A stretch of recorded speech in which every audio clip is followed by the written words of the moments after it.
Hello, and welcome back to still another video. This is the third episode of the story in which Naruto loses his eyes, but his wind affinity reaches to point where he uses wind as sonar system. This story comes from Dental Rush. Kindly support him or her. Like and subscribe to show your support. Let us begin this show. After the short and strange visit to the Yamanakas, Naruto and Saia resumed their walk to an unknown direction, or at least unknown to Naruto. Continuing his perception training, Saia asked Naruto to pay attention to any sound and scent he detected and to try to figure out its source. When he heard or sniffed something he didn't recognize, Saia gladly told him, and he added the info to his rapidly growing audio-olfactory database. Saia was extremely pleased when Naruto proved able to notice the very faint sound of an Anbu's footsteps on a low roof to his right, and she made sure to let him know. The kid needed all the ego boosts he could get, and Saia knew Naruto wasn't the kind of kid that would become smug and arrogant. If he showed even the slightest symptoms of such behavior, she'd beat his sorry ass back to humbleness. 15 minutes of walking later, Saia had made two important discoveries. The first was obvious: Naruto's remaining senses had adapting to compensate for the loss of sight at an alarming speed. She wouldn't let go of his hand any time soon, but he was definitely a fast learner. Unfortunately for him, no amount of scent and hearing could allow him to perceive static obstacles. It would take some time before Naruto could walk on his own without stumbling on people, posts, barrels, and etc. His nose still had a way to go before he could notice the proximity of other people in time to move out of their way. In other words, Naruto still had to train a lot before Saia would let him walk on his own. The second discovery was of a sadder and infuriating nature. As the amount of people who took to the streets increased with time and proximity to the business district, Saia was able to witness firsthand the life of Uzumaki Naruto. Normally, most people would ignore Naruto's presence. It was quite hard to do so when Naruto was walking blindfolded and holding hands with an elegant young lady, though, especially considering Naruto's own looks. Those torn clothes of his didn't favor him at all. While most were very decent at hiding their emotions, Saia was an expert at reading people's faces. She could tell most were wondering just what kind of pathetic attempt at getting attention Naruto had in his rotten little head, walking blindfolded like that. A few aged women looked at her, probably wondering horrified who was this stupid little gal who walked hand in hand with the monster. It's as if they expect Naruto to jump at me and swallow me whole. Seriously, what's wrong with these people? In that aspect, Saia's thoughts were very similar to a certain Uchiha Itachi's. If you fear a demon that is immensely more powerful than you, you don't treat him like a cockroach that must be squashed, even if said demon has taken the form of a child. It's common sense, especially when nobody knows what circumstances could possibly break the seal and release the monster. When you have a sword of Damocles hanging over your head, you just don't ignore it. But she couldn't hate them, and she couldn't hate the fourth for wanting to protect them at the cost of his own life. After an extremely long life, Saia had seen enough of the weaknesses, fears, and prejudices of mankind. Hence, she knew better than to ignore the flowers because of rest of the swamp. Saia, too, loved Konoha, despite it being a village of idiots. After all, some of the best people she had ever met were from that village. In this aspect, Saia guessed, it was good for Naruto to have lost his sight. At least he couldn't see some of the looks they gave him anymore. It was also a good thing nobody had decided to voice his feelings for Naruto in her presence. She wasn't sure she could control herself. Saia-nichan. What is it? I don't really get what happened back there, but you sounded really cool. Saia inferred Naruto was talking about the little scene at the Yamanakas. I just can't stand the way some people treat you, Naruto. It's so fucking infuriating. Naruto chuckled, and Saia couldn't help but worry about his mental health. He chuckled, for Kami's sake. Don't worry, I'm pretty used to it, and I guess it could be worse, Saya let Naruto figure out the stupidity of what he had just said. And some crazy bastard made me blind. Forget it. He's become a bit sarcastic, hasn't he? Well, not like I can blame him. But... Naruto suddenly exclaimed, startling Saya and an old lady who cursed and spat as she walked past them. I'm not alone anymore. Saya wished she had half of Naruto's optimism. Yes, you have me and Shiki, and Hokage-sama, and we are all here to help you. And Mr. H. Oh, God, I'm never going to get tired of that. Yes, Mr. H, too. Itachi-kun said he's looking forward to meeting you again, too. Really? Cool. You think he can show me how to sound all badass like him? Let's hope not. Naruto pouted and Saya almost felt like squealing. It's the Hirono genes, I swear. Why not? Because the only thing worse than an Uchiha is a little brat pretending to be an Uchiha. Naruto blinked. He might not have eyes, but he still has eyelids, before nodding slowly, digesting this new information. Right, forgot he was an Uchiha bastard, that's bad. This eventually led to Saya asking him about his interesting opinion of the Uchiha clan, which led to Naruto telling her of his pranks and his little experiences with the military police, which led to a few laughs. The fact that Naruto's merry laughter seemed to bother a few faces in the crowd was an extra bonus. Her name is Tenten. She has a last name, but there's a reason she doesn't use it and it doesn't appear in any official documents. Few people would imagine that such a normal girl at first glance could have a past so trimmed with tragedy. None of her friends at the academy know this, but she, too, was one of many Kyubi orphans, children who lost their parents when the most powerful of the tailed beasts ravaged the land of fire. However, her parents weren't amongst the many shinobi who perished by the demon's fangs, claws and overwhelming powers. Tenten's parents were merchants, very wealthy ones, actually, who simply chose the wrong day to make their return trip to Konoha from a nearby trading post. They didn't even see what hit them, their bodies obliterated by a stream of flame released from the kitsune's mouth, almost half a mile away. Little Tenten, by then a year and 7 months of age, had no relatives other than her lost parents. The truth of the matter was a little more complicated. The few remaining relatives who could have taken care of her fell like vultures on Tenten's parents' fortune. Only the intervention of one Udatane Koharu stopped them from leaving the orphan Tenten with absolutely nothing and made the insolent bastards retreat like the greedy scum they were. Tenten lived in the orphanage until her 6th birthday. She had looked at Kunoichi with awe ever since she had memory, but it was that day when she definitely decided to become one. A humble couple of smiths from a just as humble town in the border with grass country appeared at the orphanage, looking specifically for her. That same day, the couple had adopted her and taken her to their new residence in Konohagakure. What only the Hokage, his 2 former teammates and the Horizon couple know is that the woman Tenten would grow to call Mom was actually a distant cousin of her biological mother, who only learned of her relative's demise and of the orphaned girl well over 5 years after Kyubi's attack. The woman, Maria, after many failed attempts at having children of her own, proposed the idea of taking care of the poor, abandoned Tenten to her husband. The man readily agreed. He, too, wanted a child. Besides, they couldn't fare any worse in Konoha than they were in their humble little thorp. But there's even more to this story. Tenten's new parents weren't just husband and wife, they were also cousins themselves. The man, Ken, had a passion for blacksmithing since his childhood, and it grew to the point that it forced him to renounce to his family and the family business to make his own path in life. When Ken and Maria eloped together, they renounced to their family names, which explains why Tenten doesn't carry her adoptive father's name, or her mother's.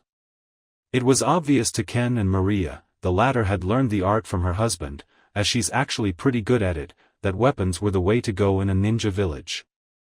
The couple's skill was average, but the moment they started to devote their time to manufacturing ninja weapons, their skill started to shine.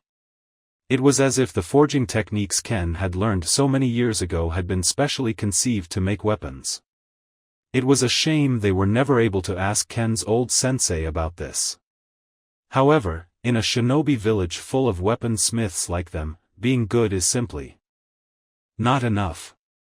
The newly formed family's first months were very tough, until Horizon Shiki appeared. Horizon Saia is a sucker for sob stories like this one, especially after a few cups of sake. When the old sandame told her Ken's, Maria's and Tenten's story, she rushed to tell her husband, begging him to help them in some way. Since he knew Saia wouldn't stop pestering him until he actually did something, anything, Shiki decided to at least pay a visit to the weapon shop. Saia's promises of lots and lots of sex if Shiki did as told had absolutely no influence in his decision. Really? Many of Horizon Shiki's original jutsu involve kunai in some way. However, Shiki's jutsu cannot use ordinary kunai, for several reasons that mostly involve the nature of seals and explosions. When he witnessed Ken's and Maria's crafting techniques, Shiki knew he had found his supplier. Ken's old master had taught him to see their art as a philosophy, a mystic set of principles and a path to inner peace and fulfillment. The art of the forge was to Ken and his wife what martial arts are to monks, and what seals are to the Horizon.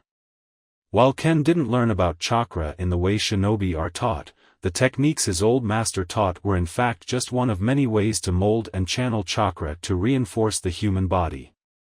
With a lucid mind after the meditation exercises he was taught to always perform before starting to work and a tough body reinforced with chakra, Tenten's father was able to create great metalwork. This is how Tenten's family forged, no pun intended, a symbiotic relationship with Horizon Shiki. They provided him with his special kunai, and he provided him with, well, money. Money and exploding tags. With their above-average skills and high-quality exploding tags made by a true seal master, instead of a random chunin with some knowledge of seals who wants to make some extra profit, Tenten's family thrived. They're not particularly wealthy, but they're not lacking either. Besides, they still have Tenten's biological parents' fortune, which Tenten would be able to fully claim as soon as she's legally declared to be an adult. Yes, Tenten's little sad story had a happy ending. And Shiki got lots and lots of sex. Speaking of Tenten, the lovely 8-year-old girl with preference for Chinese fashion was humming a catchy tune as she swiped the wooden floor of her parents' shop with an old broom. Tenten was already tall for her age, a sign that she would be an early bloomer. Unfortunately for her, she wouldn't get to grow as tall as she would have wanted to. She had always helped at the shop with cleaning duty, but her parents hadn't let her work as cashier until the day she turned 8, the same day she was introduced to the forge and the instruments of the work. She was slowly learning her parents' art, but she was a lot more enthusiastic about her ninja training. After a day of mourning Tenten's real progenitors, of whom Tenten has already been told everything about, Ken and Maria used the night to drink, party and be merry with the few friends they have made in the time they've been residents of Konoha. Tenten had her share of fun, too, of course, but she actually went to bed early. With her parents stuck to the bed sheets for at least another hour, Tenten took it upon herself to open their shop for business that morning. This is the reason she was the only person present in the shop when the door was opened and the first client of the day made her entrance. Good morning and welcome. How can I Horizon-sama? Tenten completed her loud greeting with an exaggerative bow. Tenten's parents always used the honorific to address the Horizon couple, so it kinda stuck. Saia dismissed Tenten's excessively respectful behavior with her famous hand gesture. Tenten-chan, please, that's too much. But. Horai-Saya-san. Saia insisted with a fierce tone that quickly reduced the aspiring kunoichi. Saya-san. Tenten muttered with a meek expression on her face, which was quickly dispelled by Saia's smile. Much better. Naruto, who had been silently witnessing the conversation, was suddenly pushed forward in front of his sensei. Of course, Tenten recognized the blonde. Naruto is kind of a celebrity around Konoha, just not for the best reasons. However, Tenten's parents do not know of Naruto's status as the vessel of the Nine Tails. They're only wary of him because of the reputation he's gained from those who despise him. Since Tenten hasn't really been close to Naruto, except in the orphanage, but she doesn't remember that, she has no particular positive or negative opinion of him. Of course, his looks didn't really give her a good first impression and, needless to say, she wondered what the deal was with the bandages covering his eyes. Tenten-chan, this is my new student, Uzumaki Naruto. Say hi, Naruto. Unfortunately for Naruto, there was a tall table with an open box of shuriken right in front of him. Tenten shrieked and Saia groaned when Naruto bowed and slammed his face on the sharp, pointy throwing stars. Pleased to meet OWW. Oh God! Tenten exclaimed, quickly rushing to Naruto's side. Are you okay? Saia wasn't nearly as concerned. Don't worry, he's a tough brat. Ow. Naruto pouted as he straightened his body, rubbing his forehead. You could at least worry a little. What kind of doctor are you? Not one, so there. Tenten was amazed. Naruto's face was completely clean of wounds. No cuts, no blood, no anything. What, are you okay? Naruto grinned. Yeah, no problem. Saia-nichan said it, I'm tough. Tenten still didn't know what to say, or think for that matter. Saia helped her by changing the topic. Your parents, Tenten-chan? Well, they are, Saia sighed. Tenten's mildly embarrassed expression said everything. They're still sleeping. Why yeah. Saia sighed again, this time a bit louder. Well, there is no rush. Naruto. Why yes. This is Tenten-chan. We are in her parents' weapon shop. Another magic word, weapons. Oh, so, those pointy things that hurt like hell. Shuriken. Even with her godly reflexes, Saia barely managed to stop Naruto before he grabbed a handful of the throwing stars. Damn it, Naruto, you little fuck. Ayuyu. Naruto pouted after Saia smacked his head. His impossibly cute pouting voice touched a string in both Saia and Tenten. Like I was saying, hands on your back, Naruto.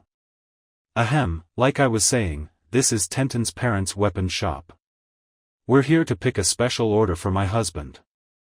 However, since Tenten's parents are a bunch of lazy bastards, I will teach you about ninja weapons while we wait for them to wake up and show more responsibility than their daughter.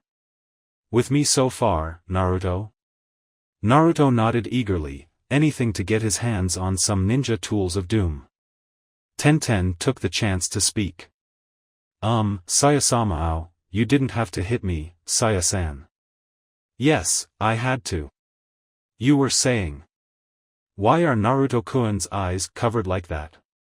Isn't it kinda dangerous? Saia looked down at Naruto, even if she knew he couldn't look back. Do we tell her, Naruto?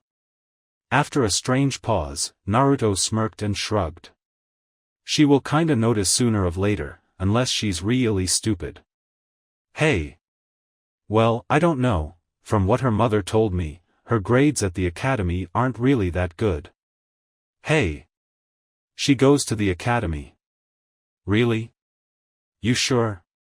She sounds kinda, girly. Hey.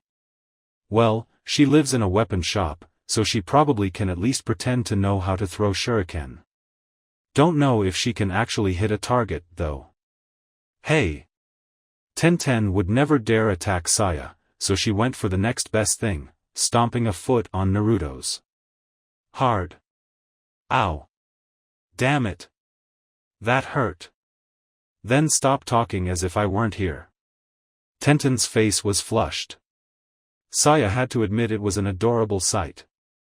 Saia-nichan, this shop is dangerous. It certainly is, Naruto. Maybe I should reconsider changing to another shop. What? Tenten pretty much shrieked. No. Don't. Please. I'll do anything. Saia smirked and raised an eyebrow. Don't say things you might regret later, Tenten-chan. Saia shook her head. Right, she's too young to get that. While Naruto swung his arms around in an attempt to find Tenten, who, after finally figuring out that Saia was kidding, dodged and laughed at Naruto's futile attempts, which only added more coal to the flames. Of course, Saia looked at Naruto appreciatively. He figured out my intentions and joined me in joking at Tenten-chan's expense, and only by the tone of my voice. Not bad, but I guess his previous life as a prankster probably helped. Saia stopped Naruto before he tried using the items on display for his attempts at getting back at Tenten. Naruto, no touching the ninja weapons unless I tell you to, okay? Fine. Naruto muttered, prolonging the I letter. Saia turned to the girl, who was now flushed because of the mild physical effort. Despite his blindness, Naruto's attempts at capturing her had been quite accurate. Tenten-chan. Yes? The thing is, Naruto is blind. Huh? Tenten might not have known much about Naruto before that morning, but she was sure she would have known if he were blind. What? A bad person hurt Naruto, and now he's blind. Of course, the news was quite a shocker to Tenten. It's not every day you are told your new friend is blind. Surprise quickly became confusion, which degenerated into shame. She felt she had acted recklessly and in an inconsiderate way, and she voiced her thoughts the only way she could think of. Sorry. All traces of shame disappeared when Naruto's foot fell on hers like a sledgehammer. OWWW. Ahaha. Gotcha. Tenten caught herself. She wanted to get back at him, but... Don't do that. Saia stated in a plain tone. Tenten was taken aback by her cold, piercing gaze. What? Don't pity him. Don't treat him like some glass doll that will break if you touch him. Didn't you hear me? He's my student. He's undergoing training to become a ninja. He'll eventually go to the academy the same as you. Yes, even if he's blind. Because he's better than those idiots who hate him and want to hurt him. Tenten looked at Saia and Naruto, unsure of what to say. Saia left the girl alone with her thoughts and turned to Naruto, who was a little bundle of joy and pride. Alright, Naruto, weapons. I'll be honest with you. I don't know that much about weapons. I can tell you everything you want to know about staves and swords of almost any type. I also know how to throw kunai and shuriken just fine, and I can use a bow. For anything other than that you'll have to look for another teacher. And don't even bother try asking Shiki, he's all shuriken, kunai and senbon, nothing else. Right now I'm going to show you all the weapons in display here, so that you memorize their names and learn to recognize them by their shape, weight and the material they're made of. Okay? Naruto nodded eagerly. He wanted to touch the weapons, and he wanted to do it ASAP. Saia-san? An uncertain and surprisingly weak voice caught the two's attention. Saia got that feeling of impending inevitability that accompanies the crucial moments in a person's life. Yes, Tenten-chan. The girl's expression was the kind of face you'd expect from Hinata, but there was a spark of resolution in her eyes Saia found unusual for such a young girl. Can I help? Saia smiled gently. Sure. You probably already know more about these things than me. Show little Naruto here everything you know about ninja weapons. Tenten was positively glowing as she pretty much dragged Naruto, not that he minded much, though, by the arm to the throwing weapons section. She had been praised and acknowledged, and she had made up for her little screw-up from just before. Yes, you could say Tenten was happy. Just like Hayashi the night before, the little 8-year-old girl had made a choice. Just like Hayashi the night before, she would never regret it. The Konoha Council as such doesn't exist.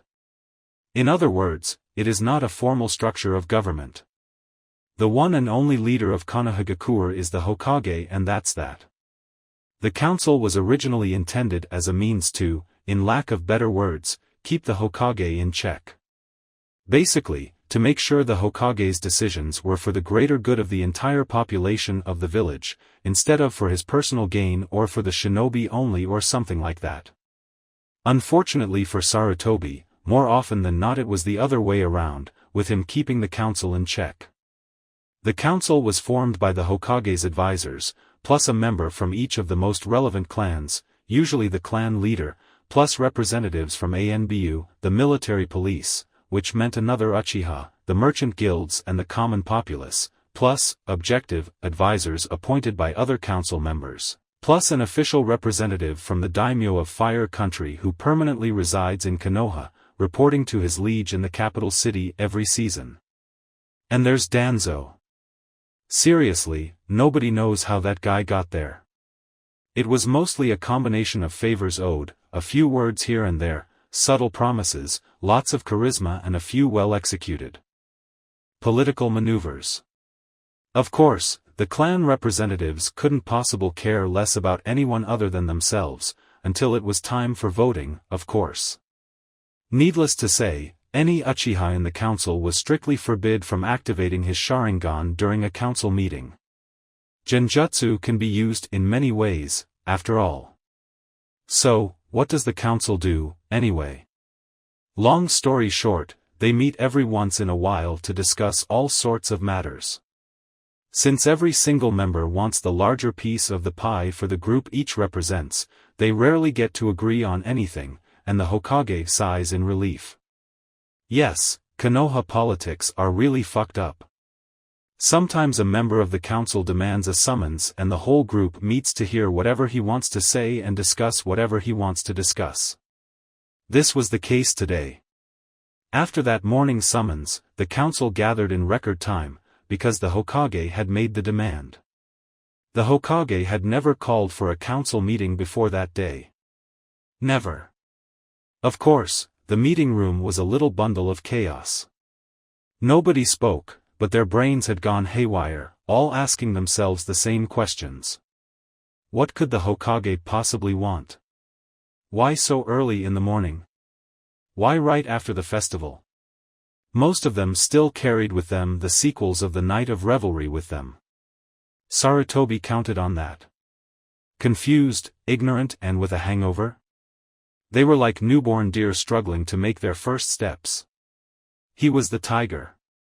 The third Hokage walked in, wearing his white robes and the wide hat with the red fire symbol that accredited him as such. Strike one. Sarutobi was serious. Danzo only narrowed his eyes. Had the old coot Sarutobi figured out his plans? Which of them, anyway? It made for a curious irony that the council meeting room looked very similar to an academy classroom, with the great clans claiming the top seats and the civilian representatives at the bottom. That morning, the professor was in session. He was followed by an ANBU squad that worked as his bodyguards. Uchiha Fugaku's eyes followed a particularly short ANBU wearing a fox mask. Yamanaka Inoichi had been the last to arrive before the Hokage, and the aged leader of the village seemed to be ready to get started with business. Thank you all for coming on such a short notice. He began, making a pause to see if anyone was stupid enough to interrupt him. Disappointed to see that wouldn't be the case, he continued. You are probably already aware there's an empty seat. Certainly, everyone had already noticed Hyuga Hayashi shone with his absence. Let me assure you Hayashi-san has already been informed of the matters about to be discussed. When he arrives he will be more than ready to share his opinion with us. Strike two. Sarutobi could almost see the gears turning in their heads. Were the Hokage and the Hyugas conspiring together in some way? Had the Hyugas done something that angered the Hokage somehow? Were they allies, enemies or just an inconvenience in the Hokage's plans, whatever they were? The smartest of them, namely, Danzo, were already evaluating every possible scenario, looking for ways to use this knowledge for their personal advantage. You see, while most of you and your families were rejoicing and celebrating, a terrible tragedy took place within the walls of our beloved village, a tragedy that directly affected one of Konoha's most important citizens. The eyes and Uchiha Fugaku and several others flickered with barely concealed triumph. Something happened to the Hyugas. Something bad. Sarutobi and Itachi felt like laughing their asses off.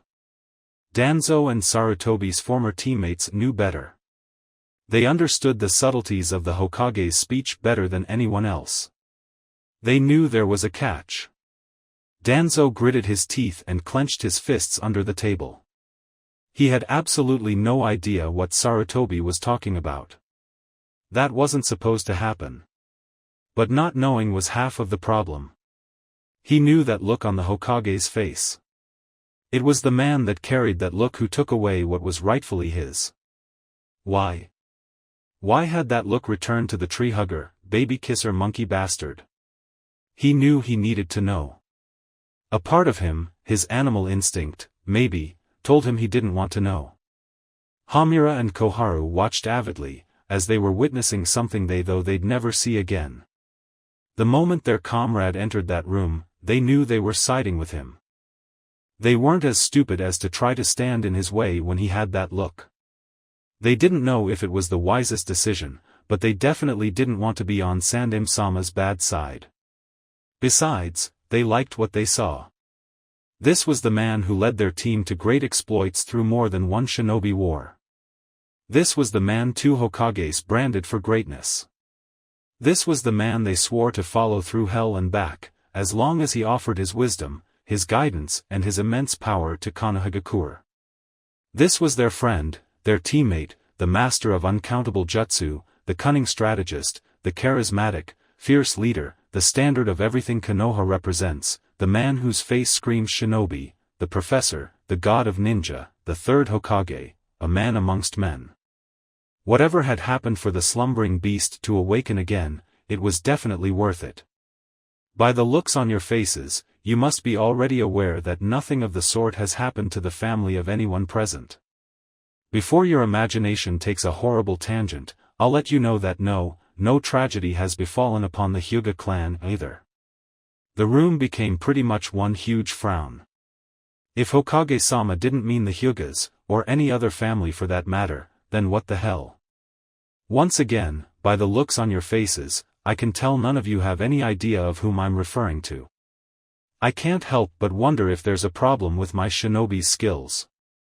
It seems I'll need to ask the academy teachers to put extra emphasis on teaching their students how to better conceal their emotions. Koharu had to stiffen a chuckle at the looks on some of the council members' faces. He's putting them in their place, and he's enjoying every second of it. Mikado felt 20 years younger. Go get them, monkey. No matter the cost, I'm with you all the way. Of course, I'm referring to the one person who holds the very existence of Konohagakure in his hand, or should I say, in his navel. Strike 3.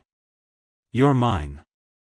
You are all mine, motherfuckers. I've spent too long around Saia, haven't I? The looks of horror and plain disgust on most of their faces didn't unsettle Sarutobi for once. It only made his rightful vengeance even sweeter. I am sure you are all aware of whom I am talking about now, and I certainly hope you all understand his importance, or I'll have another reason to worry for my shinobi.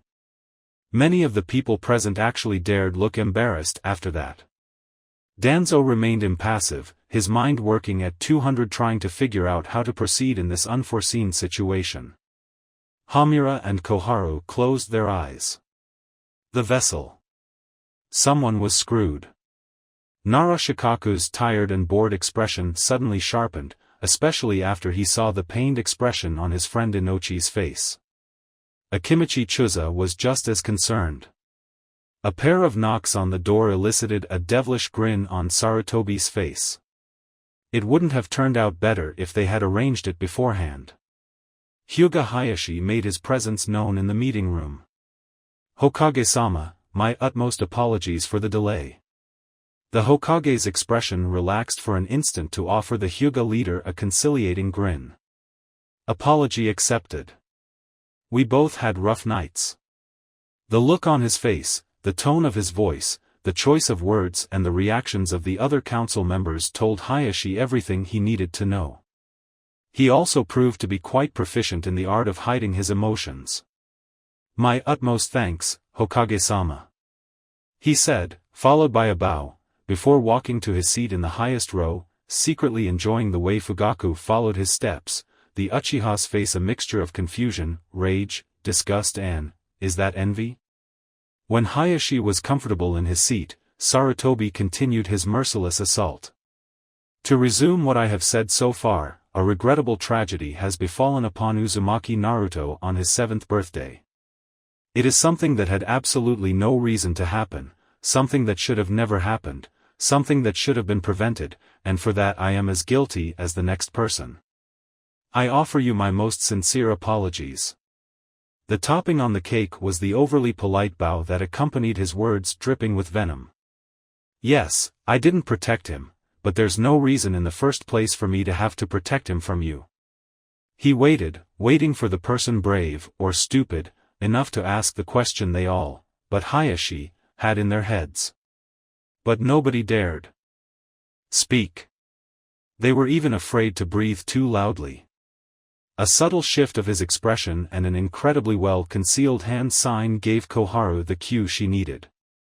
The good old sign language they used in their active shinobi days still worked wonders. What is the nature of this tragedy upon Uzumaki Naruto-san, Sarutobi-kun? Sarutobi made a mental note to show his old teammate his appreciation. Koharu had not only performed as expected, the fact she had done so and her way of addressing him were blatant affirmations of her loyalty towards him. She had pretty much declared war on the rest of the council, if it came to that. He knew Koharu's opinion of Naruto wasn't the best, either, but, for him, for his old teammate, she was willing to make an exception. Sarutobi turned his full attention back to the stunned council.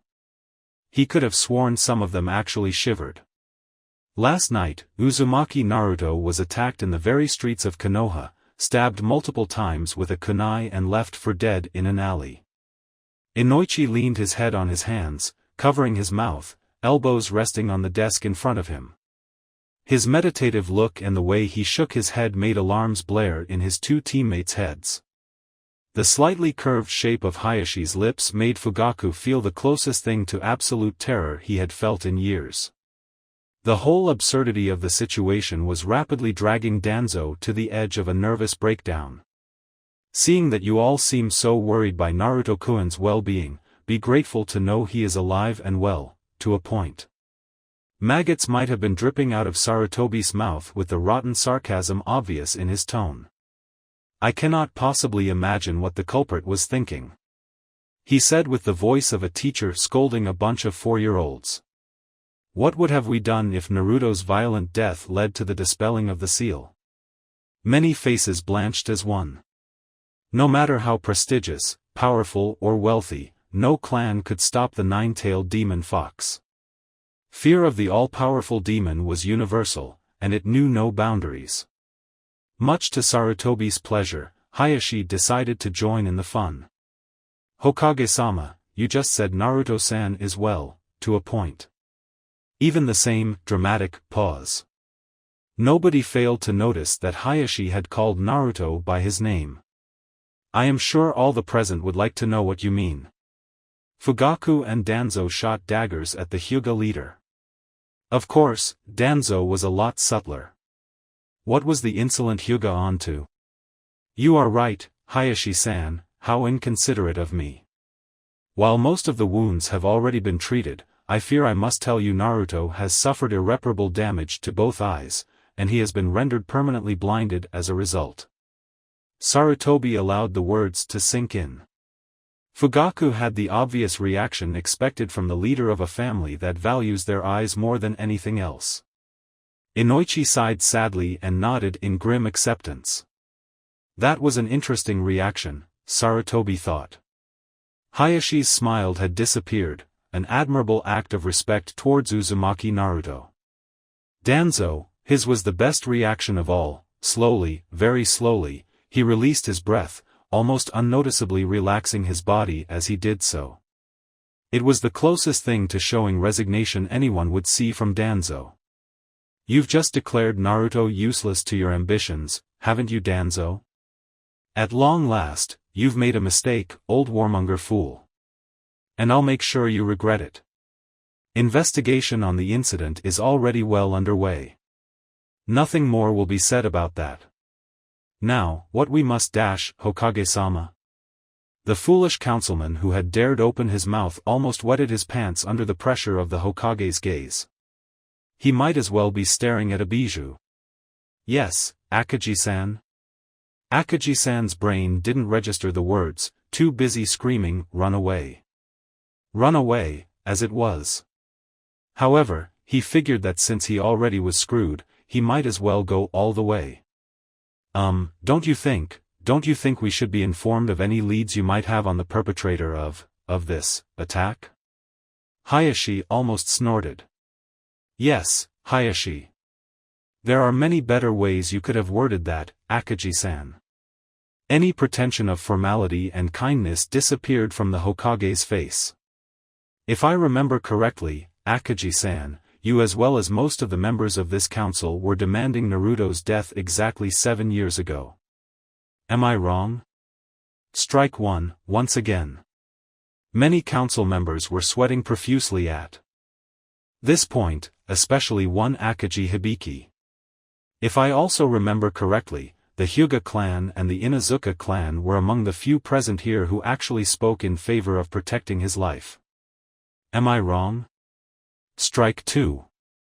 Nobody said a thing. Inuzuka Tsum nodded sagely. She, too, was definitely enjoying this. About damn time, old man. While her canine aspects openly rejected the vulpine demon in his vessel, her motherly instinct and her clan's pack mentality also rejected the idea of murdering an innocent child. 7 years ago, Tsum's parents, may they rest in peace, and Tsum herself had literally showed their fangs to anyone who dared get too close to the baby vessel with ill intentions. So far she had no reason to regret that choice. Hayashi's memories were of a different nature. After all, the one who had convinced him that protecting the boy was a better idea was his wife of all people. He had known she had been acting out of motherly instinct, pregnant as she was at the time. But he was getting the notion that listening to his wife that night was one of the best decisions he could have made. Still, thinking about her was painful. It would always be.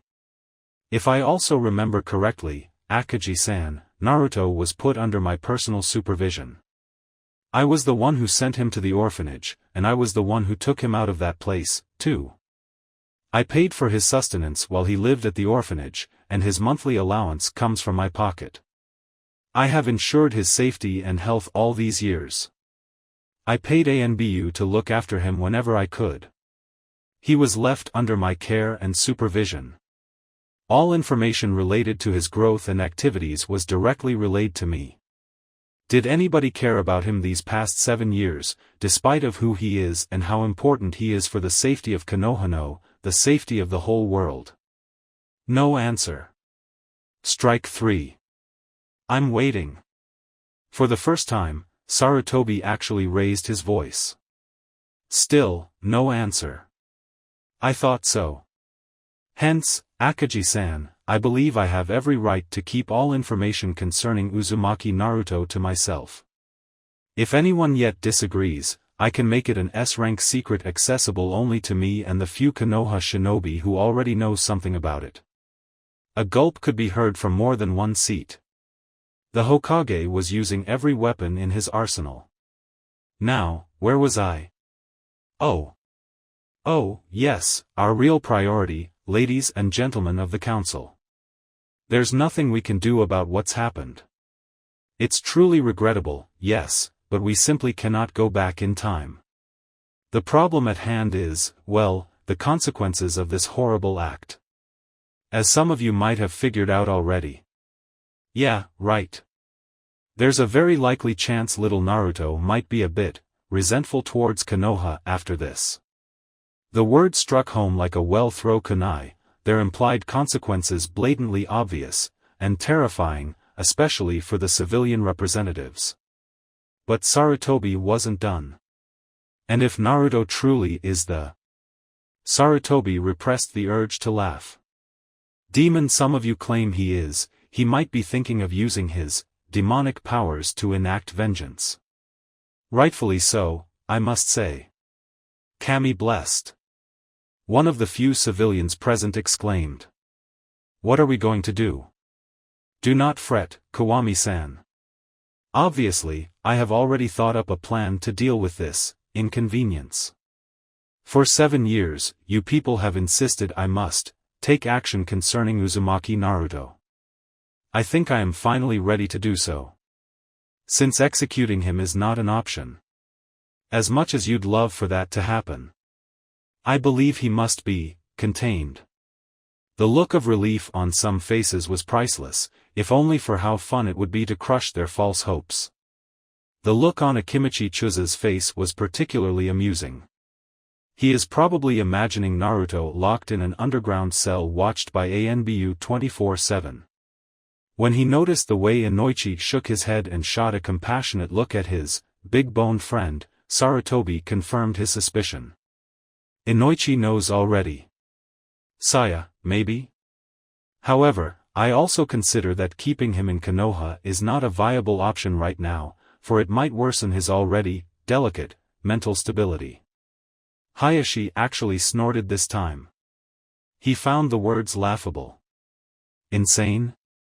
That child? No, not that child. He's stronger than that. Hence, he must be kept outside Konoha, but close enough for us to be able to keep watch on him. Inoichi was smiling. He definitely knew.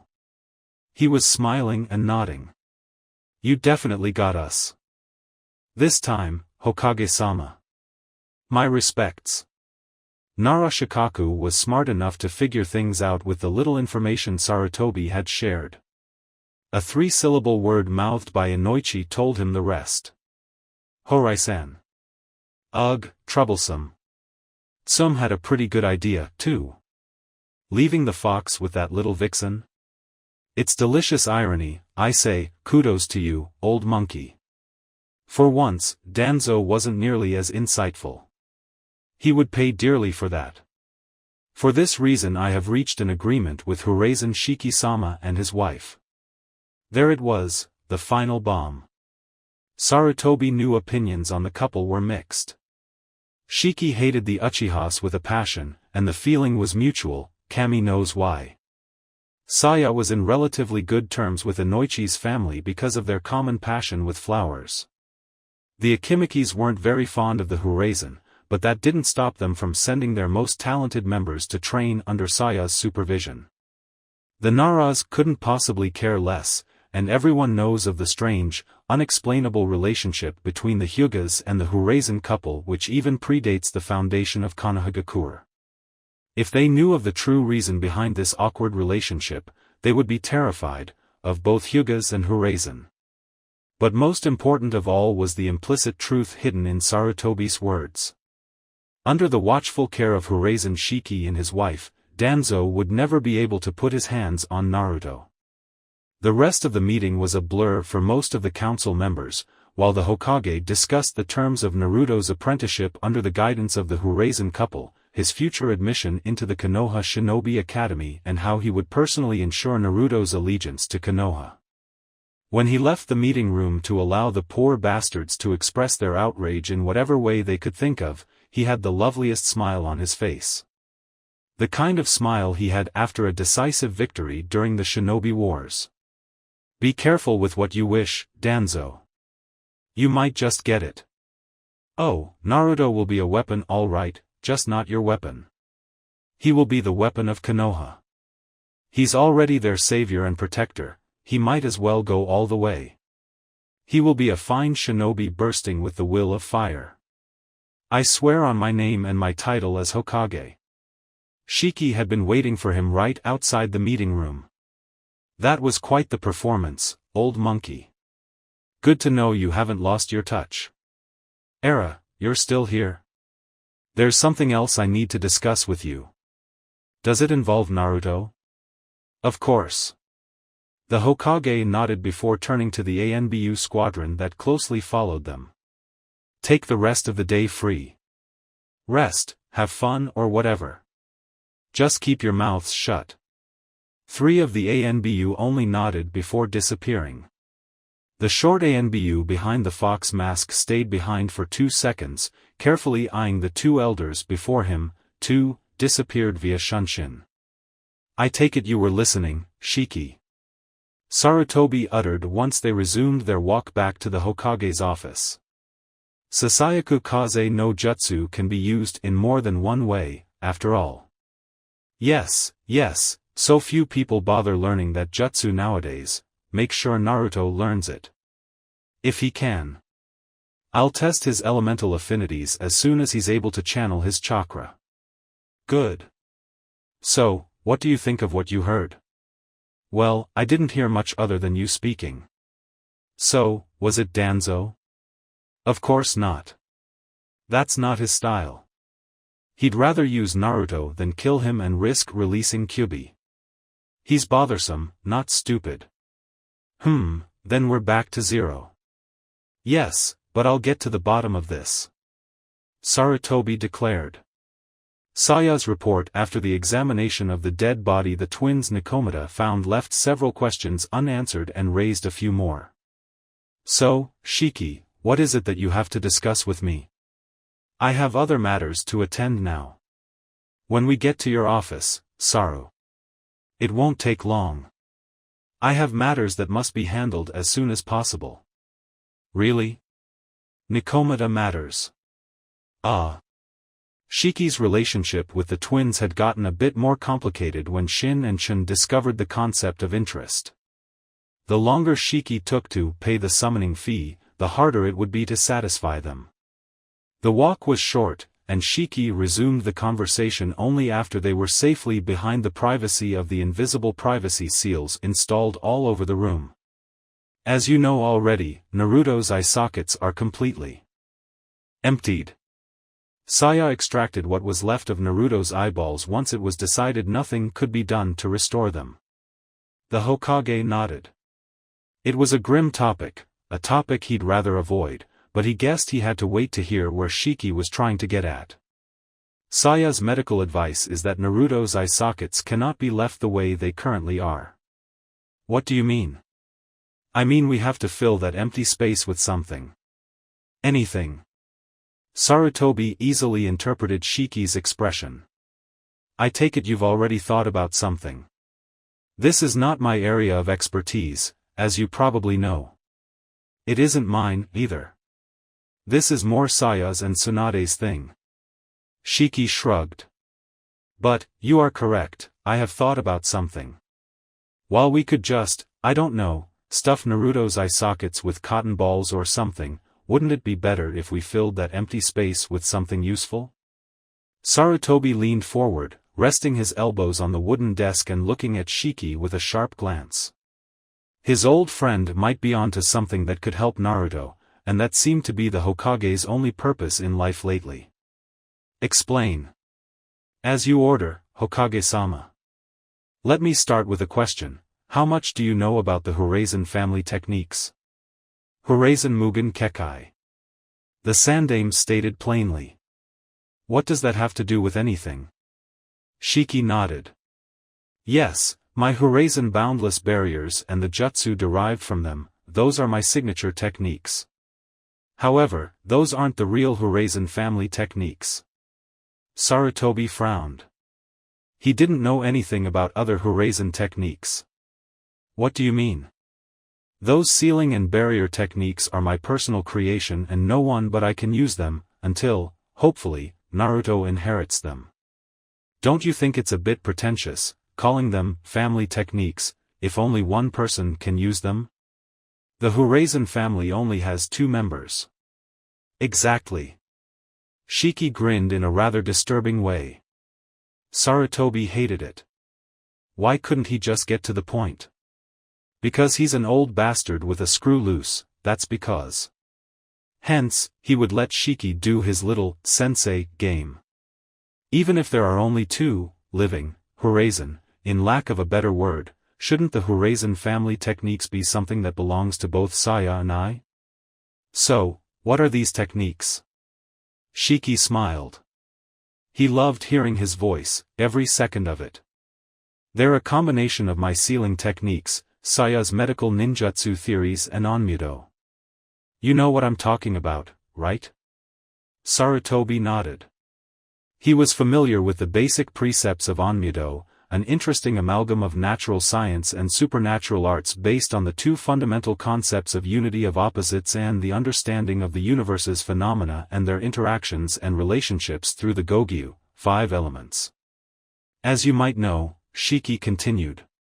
Onmyudo refers to the understanding of the elements, their interactions, and the way these elemental energies flow through the world.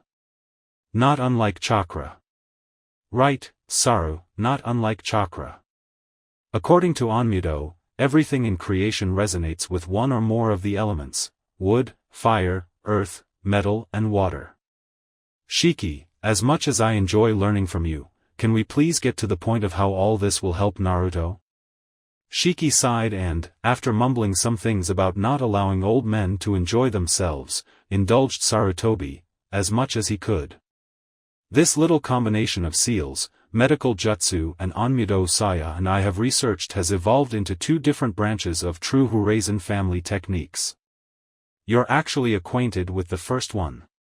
I'm talking about Saya's Horizon no Fukyu no Ryo Taijutsu style. Sarutobi's eyes widened for an instant. The style, Immortal Dragon of Horizon, has only been taught to a single individual, the first Hokage.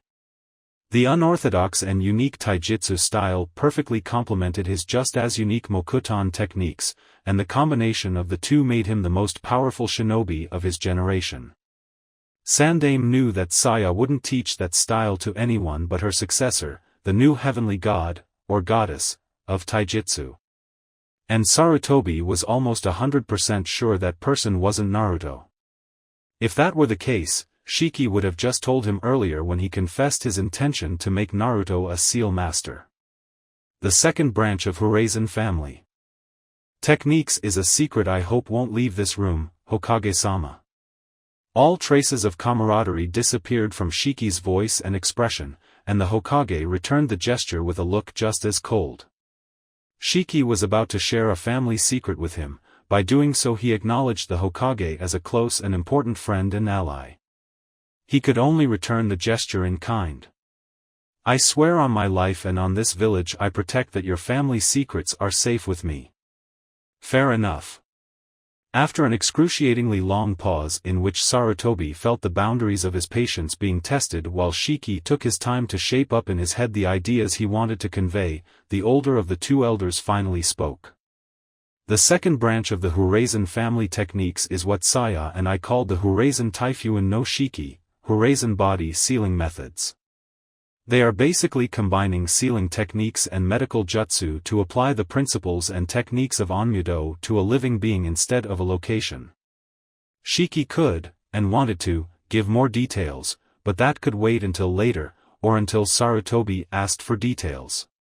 For the third time, Shiki, Naruto. What does he have to do with this? Our experimental procedure connects a geomantic active medium with the chakra circulatory system of the subject. The combination of the medium and the seals applied to both medium and subject creates a chakra circuit of sorts that fulfills a specific effect according to the nature of the medium, the elemental affinities of the subject and the seals used. Saya and I would like your permission to implant one or more of these active mediums in Naruto's body, more precisely in his empty eye sockets. It's not like we can ask his parents, after all. Sarutobi nodded. Shiki had said what he had to say. It was time for the Hokage to ask questions. You said it is an experimental procedure. You can understand that doesn't give me much confidence, Shiki. Shiki nodded. I do understand. I couldn't have easily omitted the use of that word, but I chose being completely honest with you, Saru. And I appreciate that. Shiki shot the Hokage a tiny smile before explaining. You have to understand that it's obvious that we don't get many chances to perform this procedure. We've only done it 3 times before, and the 3 subjects are already dead. I can assure you that their deaths had absolutely nothing to do with their Horizon body circuits. 2 of them died in battle and the 3rd died after giving birth. The Hokage frowned. Should he ask the identities of these 3 subjects? Maybe later. Is the procedure dangerous in any way? As dangerous as any surgical procedure, Saru. That's why Saia and I perform it together. Saia handles the pure surgical aspect and I take care of the seals. Naruto would be unconscious the whole time and, with his incredible healing abilities, he probably wouldn't even have to rest after the surgery. One of the reasons I'm proposing this is because the subject is Naruto. The Hokage nodded. Naruto had the ability to shrug off all but the nastiest wounds. Shiki was a seal master without peer, if nothing else. Saiya's medical skills are second only to Tsunade's. If he couldn't trust those 3, he wouldn't trust anyone else. What will the effects of this body circuit be? That I can't tell you. It's not like we can perform the surgery right away. First of all, Naruto has to learn how to mold chakra, so that I can test him to find out his elemental affinity. With that information we can make a list of the possible body circuits we could implant in Naruto.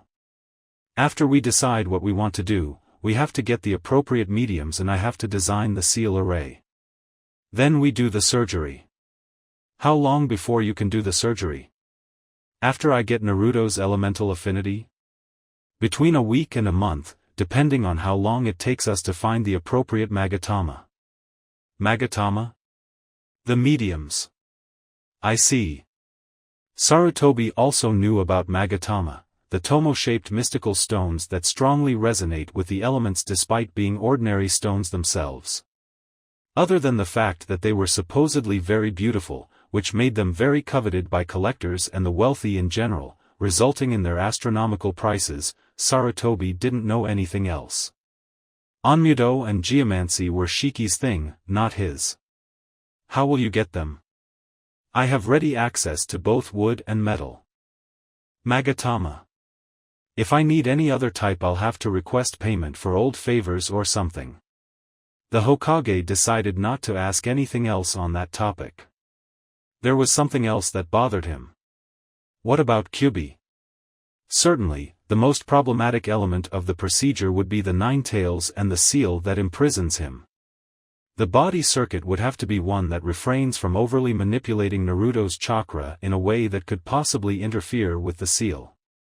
Since I am familiar with the workings of both Shiki Fujin and Hak no Fuin Shiki, 2 shouldn't be that difficult. In fact, the appropriate circuit could even reinforce the seal. Really? Really? Sarutobi leaned back against his seat, lowering his face as he meditated. Shiki waited patiently for the wrinkled man's decision. The Hokage had to ponder every angle of the situation. Shiki was proposing a procedure that would tamper with Naruto's chakra, something that could prove as useful as it could prove dangerous. He trusted the Horizon couple, and he was absolutely certain they could pull it off, but he couldn't rush with a decision. They were talking about Kyubi here. The theory of these Horizon body sealing methods was probably way over his head, so it was pointless of him to try to supervise the process. Jiraiya and Tsunade could probably revise Shiki's and Saiya's plans, but, first, they weren't in Konoha, and second, he was sure the Horizon couple wouldn't just show their most secret family techniques to anyone, not even the 2 Sannin. There was only one thing to do, then. Do all the necessary preparations. When you have something definite, you'll have my approval. It was a good day to be Uchiha Itachi.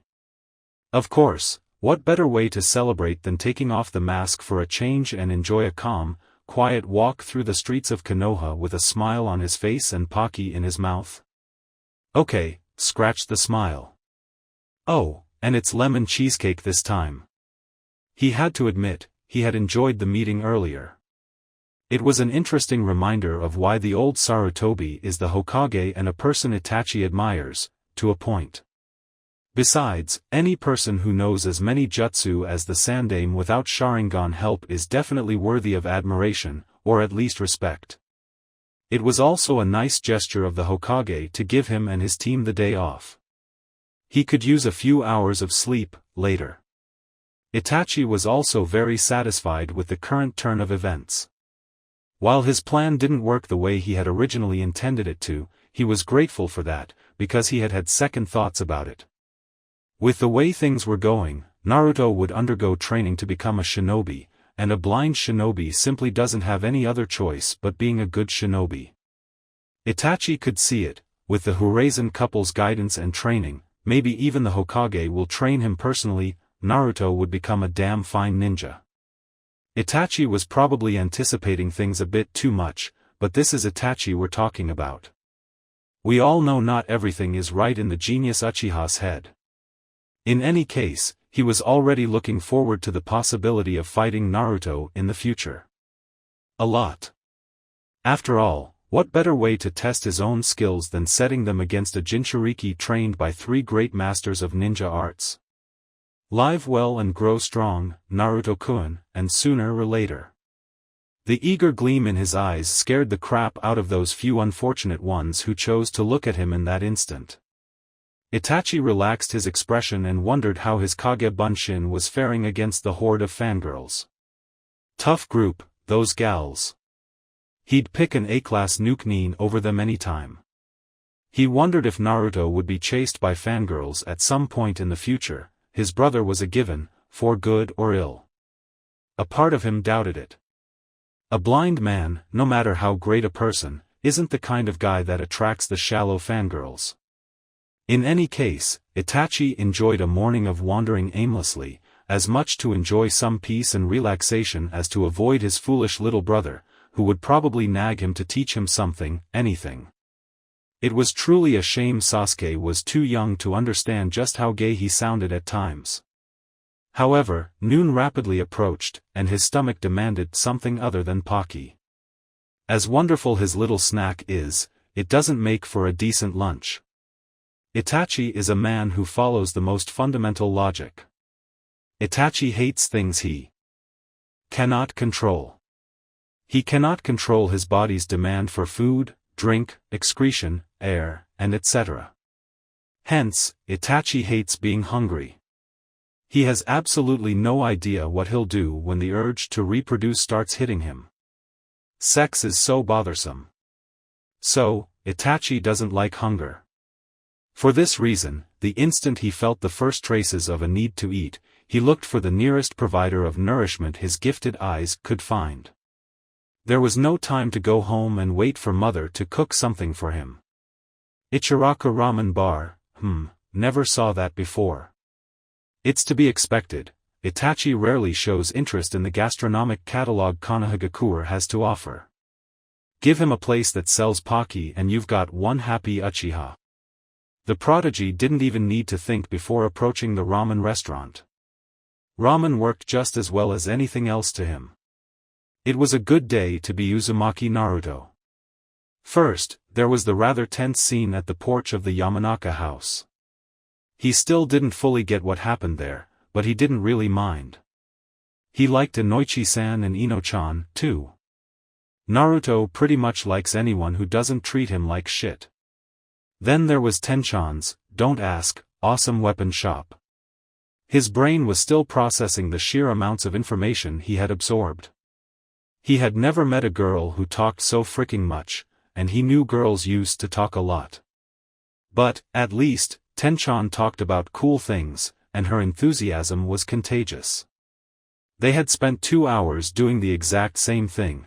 Tenten grabbed a weapon, made a drilling 2-minute speech about the wonders and weaknesses of the weapon while Naruto memorized its shape, weight and overall feel. He got more a few cuts while doing this. Naruto asked questions and Tenten eagerly answered them before they put the weapon back on the shelf where it belonged. Rinse and repeat. His head was swirling with so many different names. They started with the trademark ninja tool, the shuriken. He was surprised to find out not all shuriken are star-shaped, and Tenten gladly explained why the popular throwing star shuriken was, well, so popular. After shuriken, Naruto met the chakram and the fukiya, blowgun, as well as the fukimibari or just fukibari, the little darts you use with the fukiya. After meeting the kama and the kusarigama, Tenten dragged him to the knives section. Kunai, daggers, cestus, tantu and all their variations, as well as the exotic katar, kukri and balisong or butterfly knife. He was mesmerized by Tenten's words on kunai, and how the original kunai weren't intended to be used as throwing weapons. She also taught him the different ways to grip the kunai depending on how you intended to use it. A short exposure on Senbon, Ubiboyawara, Tambo and Tonfa was followed by Tenten and her little student going GAGA over staves and spear-like weapons. Beyond the ordinary quarterstaff and spear, Chang, there were the Nagamaki, Naginata, Kanabu, Yari, Pudeo and the Bicento or Guandao as well as the Ji, the gun, with a short discourse on the nunchaku included, and the Aku. By this point in time, Tenten's mother and father had already shown up. It was hard to sleep with all the noise Naruto and Tenten were making. They quietly joined Saia in her amused enjoyment of the show the two children were making. Of course, Tenten left, the best for last, swords. The Jian, the Dao, the butterfly sword, the Chisakatana, the Wakizashi and the Taijijian came before the lengthy explanation on the Daitu, the katana, the Tachi, the Udachi and the different Shoutu, Wakizashi and Kodachi. They devoted an entire hour to these. When they were done, Tenten came to the sudden realization that she was awfully tired. It was to be expected, after hours of running around the store, practicing stances and talking to no end. It was a blessing that no other customers had shown up. Next to her, Naruto was sweating and panting as much as her, and she was sure his silly grin mirrored her own. It had taken a little hyper-blind blonde to show her just how much she loved weapons. Tenten chuckled, and Naruto followed her, even if it was difficult. They both needed to breathe. They also needed to sit down. That's why she didn't hesitate to follow Naruto when he slumped down and sat on the wooden floor, leaning on a crate behind them. She didn't even flinch when she felt the weight of Naruto's body on her right side. Besides, she wasn't really sure who was leaning on whom. Meanwhile, Ken and Maria didn't know what to make of the look on Saiya's face. They only knew they didn't like it. Their dislike grew to a whole new level when Saia opened her mouth. Kinky. I don't want to know what you are thinking, Saya-sama. Maria muttered while pulling away some rogue locks of black hair that covered her face. Tenten's parents are a very odd couple. Some people might even mistake them for siblings, with their identical hair the color of coal. Maria even kept it short, which made it look even more identical to Ken's, and tan skin. However, the differences are also quite notorious. They both have green eyes, but Ken's are olive-colored while Maria's had a darker and livelier tone, very much like Saiya's. Saiya's eyes are bigger and rounder, though, a consequence of her interrupted puberty. Maria is awfully short, no taller than 5 feet and an inch. She's still taller than Saia by 2 inches, though, and Ken is a bear of a man, a good 6 feet 4 inches. However, they are both very well built, consequence of life by the forge. While Maria manages to look feminine despite her well-developed muscles, Ken is almost an exaggeration, with biceps the size of thighs that threaten to rip the sleeves of his dark blue t-shirt. Ken looks like a beast and talks like a beast. Maria's voice is also a bit rough, to the point that some might take her for an Inuzuka. Oh, come on, Maria-chan, don't tell me those two don't look as if they had just gone through a few rounds of hot, steamy quiet, you. While Maria and Tenten made a late breakfast and prepared some snacks for little Naruto, Ken and Saia finished Tenten's lesson by showing him a few more weapons, chain weapons, Manriki Kusari and Surigen, the Shengbao or meteor hammer, the Sai and the Jit, and Saia finished with a complete exposition on bows. After that, the adults left Naruto and Tenten to eat. drink and be merry while they did their business. Naruto and Saya spent 4 full hours in the weapons shop. They left with a heavy 14 inches by 10 inches by 10 inches wooden box that contained Shiki's special order kunai, and Tenten. Why's Tenchan coming with us? Why? Don't you want her to come? What? No. Tenchan's cool. Naruto's logic is as simple as Itachi's. Tenten likes weapons. That's as cool as a girl can get. Of course, Naruto's words elicited a grin from the bun-haired girl. Hee, I know. Tenten-chan is coming with us because she's a girl. Oh, sure, that answers all my questions. Saya ignored Naruto's attempt at sarcasm. She's a girl, Naruto, therefore, she has better taste than you. Tenten finished Saya's idea. We're going to buy you clothes, Naruto.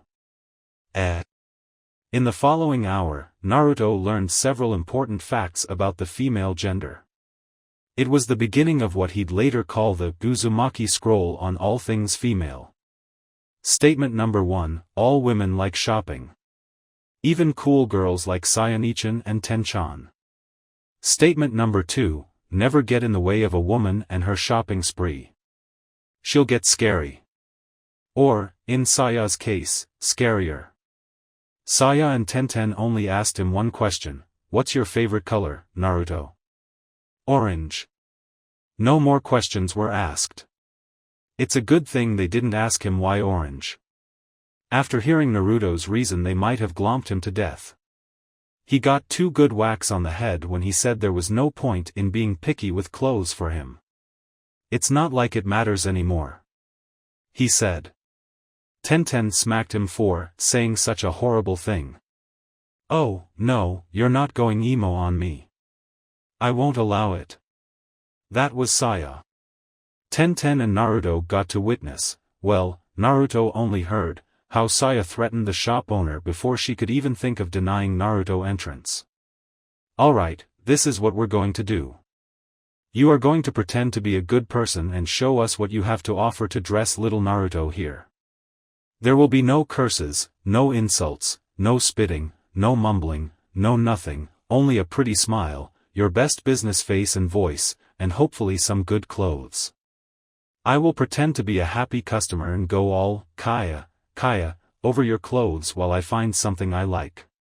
When we're done, you'll bow like a good girl and say, thank you for your patronage, have a nice day, come back soon, and all that crap, and I'll say, thank you. You with me? Tenten and Naruto sweat dropped when the poor woman, scared out of her mind, could only nod in response. That was weird. You said it, Tenchan. So. The girl turned to her right to look at Naruto's bandaged face. Why does everyone hate you, anyway? I wish I knew. I wish I knew, so I could do it again. The shop owner shrieked, probably thinking about the demon fox. Saya couldn't help but laugh. Good one, Naruto. An hour later, the trio left the store. The woman did bow and say all those things as they left, right before fainting, Naruto carrying 3 bags stuffed with clothes. Saya said she had to do some work on most of the clothes, so Naruto changed his rags for something simple, a plain white t-shirt with black sweatpants with thin orange lines on both sides. The sweatpants were Saya's recommendation. It makes sitting on the grass a lot more comfortable, she said. Saya had also noticed the way Tenten often eyed her elegant and sexy violet and blue cheongsam. She thought of buying one, not identical, of course. Besides, Saya's clothes are custom-made, for the girl, but the store didn't have anything remotely close to such clothing. Saya made a mental note to remember Tenten's birthday. This doesn't mean Tenten left the store empty-handed, though. She, too, carried a smaller bag with a light purple Chinese short dress with mandarin collar, frog button and a simple yet pretty plum blossom design. Tenten thanked Saya so many times the woman got a light headache. Consider it my thanks for your teaching job from earlier. Just make sure to show me how it looks on you some other time. It's a real shame you won't get to see her, Naruto, really. Naruto replied with an uncertain smile, half condescending, half sad. Tenten, too, was a living contradiction, her embarrassment at being complimented countered by Saiya's comment on Naruto's blindness. Tenten-chan, would your parents mind if you join us for lunch? I mean, it's about time. Naruto's ears perked up at the word lunch. Ah. No, no. I've already intruded too much, Saya-san is too kind, but... Oh, don't be like that. By the way Saya's clutched her thin right arm, Tenten knew she was not getting away. Thank you very much. So, Naruto, what do you feel like having for lunch? The beast was unleashed. Ramen. At Ichiraku's. On a side note, the real reason Naruto likes orange is indirectly related to Yamanaka Ino. But that's a story for another time. When they made it to Ichiraku Ramen, Saya was glad to see a familiar face. She could swear she was this close to strangling Naruto, who just wouldn't stop talking about the ambrosia that is ramen. Tenten only listened patiently because Naruto had tolerated her hours-long rambling on weapons. She just had to return the gesture, even if it proved incredibly excruciating. Even the great Uchiha Itachi sometimes comes down from his castle in the sky to eat with us lowly peasants. Eating. Don't bother me. Saya blinked. She didn't expect that. She didn't expect Naruto to let go of her hand, either. Hey, Naruto. Don't worry, I know this place like the back of my woe. Saya and Tenten witnessed how Naruto tripped and rolled on the floor until his body hit the stool Itachi was sitting on hard enough to knock it off balance. The Uchiha was taken by surprise by the impact and, while he managed to shift his body so as to not hit his head, he still fell rather embarrassingly on his butt next to Naruto. 1 second later, the noodles he had been holding with the chopsticks before Naruto made him fall, after making a neat little arc in the air, fell on Itachi's head with a loud, sploosh sound. The rest of the bowl followed a second later. The uncomfortable silence lasted only a few seconds before Saya and Tenten erupted into laughter, joined by 12-year-old Ayam a few seconds later, when she noticed the unusual scene. Tucci only sighed and groaned. Naruto. Naruto groaned and rubbed his head. Why is everyone laughing? Probably because I have a bowl on ramen on my head. It's reaching my eyes. It stings. Look, it's Ramenkyo Sharingan. Saya exclaimed before howling in laughter once again. Tenten didn't get the bad joke, but scene was funny enough to prompt more laughter from her. Ramen. Where? Whoa, wait, Itachi. Yes, that would be me. Itachi of the Ramengan. Saya froze in mid-laugh. Oh, my god, Itachi made a joke. She took a pensive posture. A pretty lame one, I mean, Ramengan sounds more like Rasengan than Sharingan, but, hey, it's something. There's hope for the Uchiha clan.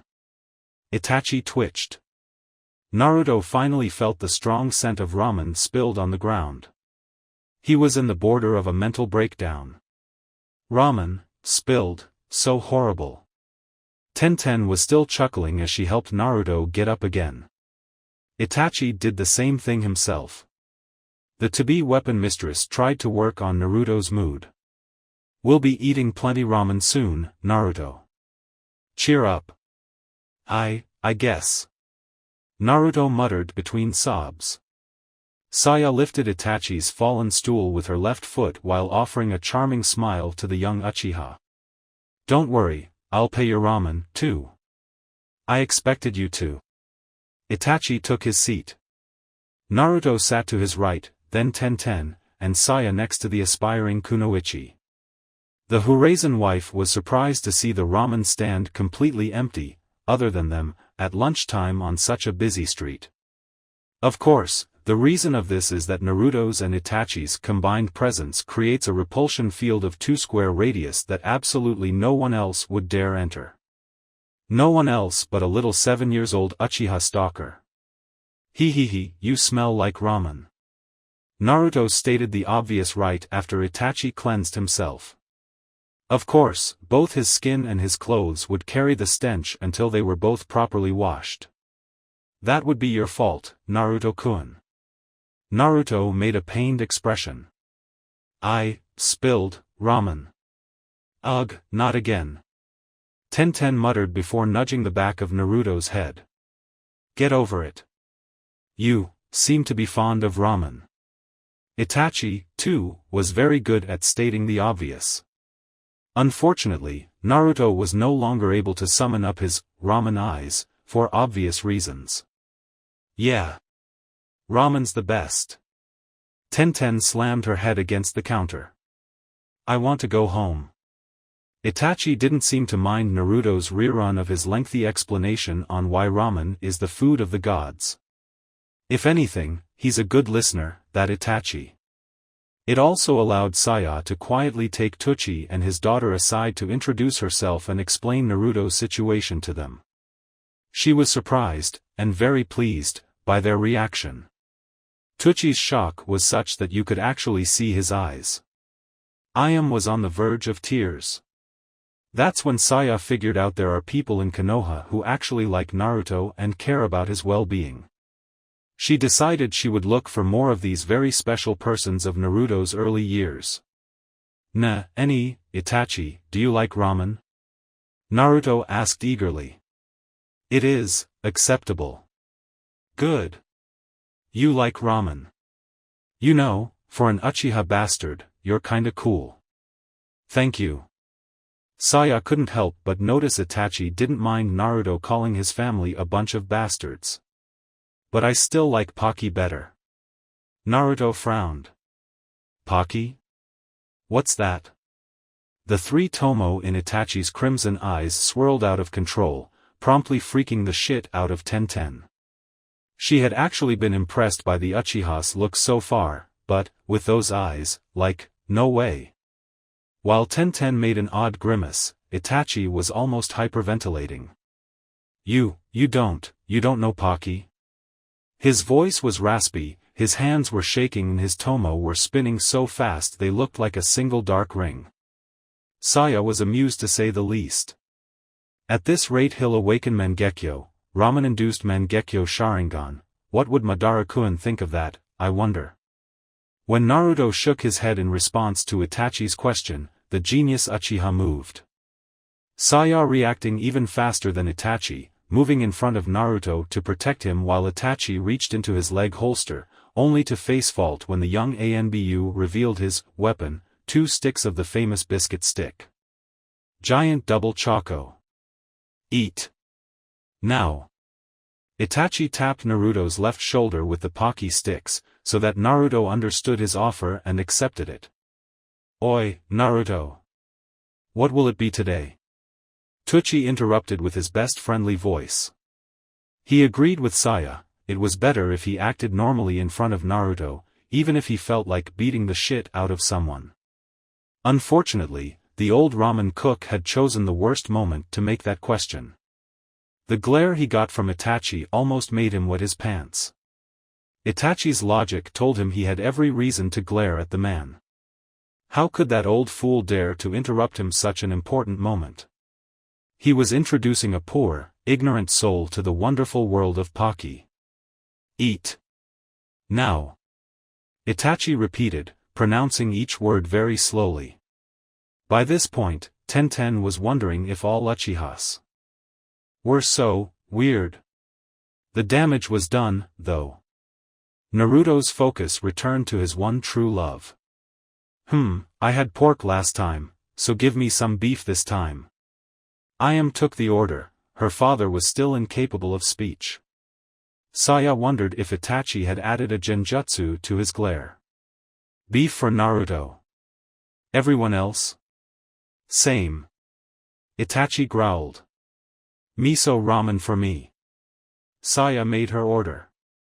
Would shrimp be okay to ask, Saya-sama? How, Saya-san? One shrimp for the cute girl here. That was Saya's answer after yet another smack to Tenten's head. With the orders taken, Itachi could return to what was truly important. Naruto-kun. These. Naruto quickly remembered the stick still in his right hand. Eat. And eat Naruto did. Hey, chocolate, hey, this is pretty good. Itachi smiled. Saa clutched Tenten's right shoulder with her left hand, while her right hand clutched her chest. Oh my god, he smiles. She hissed. Saya-san, it hurts. Tenten-chan, don't even blink. This is one of those once-in-a-lifetime experiences. The greatest prodigy of his generation, Uchiha Itachi, is talking about Paki with Uzumaki Naruto. And he's smiling. Okay? Tenten might not share Saya's enthusiasm, but a few yards away, there was a boy hidden behind a post whose feelings mirrored Saya's. The post itself wondered if there was some kind of space-time fracture. The post was expecting a shy, dark Hyuga weirdo, not a bratty Uchiha, and it was expecting her a few years later. There was even a little nigh-invisible inscription on its surface that read, reserved for Hyuga Hinata. Uchiha Sasuke had found his brother several minutes before. He had just about decided to go there and nag Itachi until he agreed to help his little brother with his little training until Naruto made his loud and messy entrance. Sasuke went into hiding and from there he witnessed a scene out of some batshit crazy dream. Itachi. His brother. He was being all talkative, and nice and stuff. Itachi rarely says a word during their meals at home. He didn't punish that blonde idiot for ridiculing him in that way. He was talking about food. He made a stupid Ramen joke. He offered Paki to that kid. Itachi never shares his Paki. And he was smiling. It was the first time he saw his brother smiling like that. It hurt. It hurt and it made him angry. Needless to say, the infant Uchiha gathered his anger into a tiny little ball he clutched very tightly so as to better aim it at the most likely target, one Uzumaki Naruto.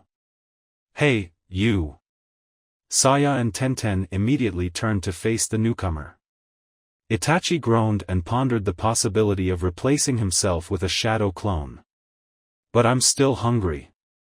Naruto was still enjoying the many Paki sticks he had received from Itachi, who had insisted on Naruto trying many different flavors. He was currently on coconut, and he was already wondering if there was any ramen-flavored Paki. Sasuke. Itachi muttered. The younger brother shot a glance at his older brother, but his eyes quickly returned to the only one who had ignored him. Hey, you! Look at me! Itachi, Saya and Tenten rolled their eyes together. Sorry. Munch. Can't do. Munch. Eating. Munch. Yes, Naruto was growing fond of Paki. Naruto, that's bad manners. Saya decided to help Sasuke, if a little. Itachi's little brother is talking to you.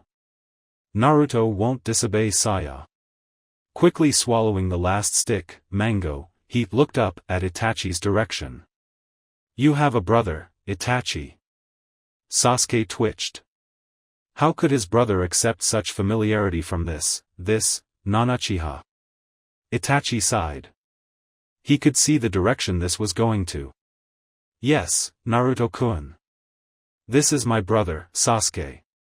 He's your elder by a few months. Turning down to look at Sasuke, Naruto made his greeting. Yo.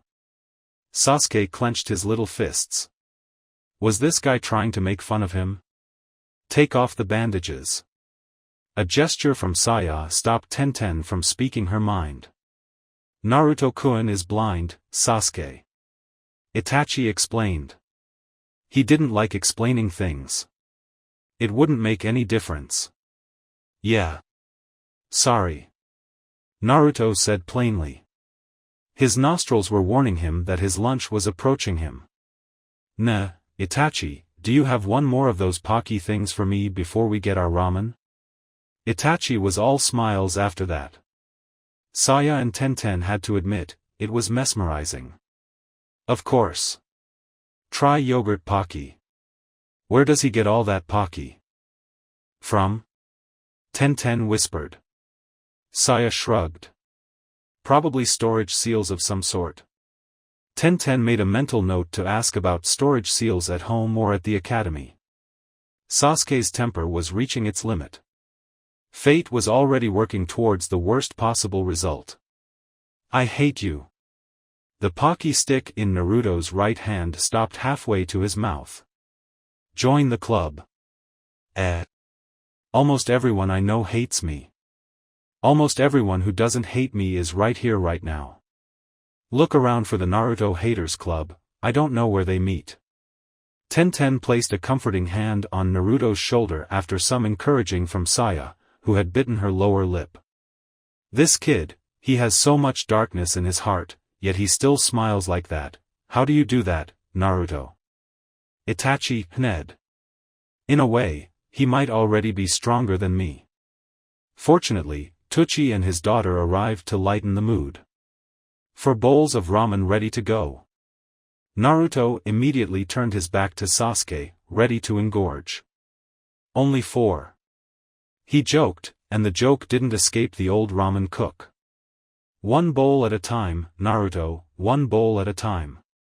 Please don't blame Sasuke for what did next. He's unaware of the circumstances, he's just a child and he's not used to being ignored by someone other than his brother. Sasuke clutched Naruto's t-shirt at the same time Naruto's eager hands received a bowl of steaming, delicious ramen.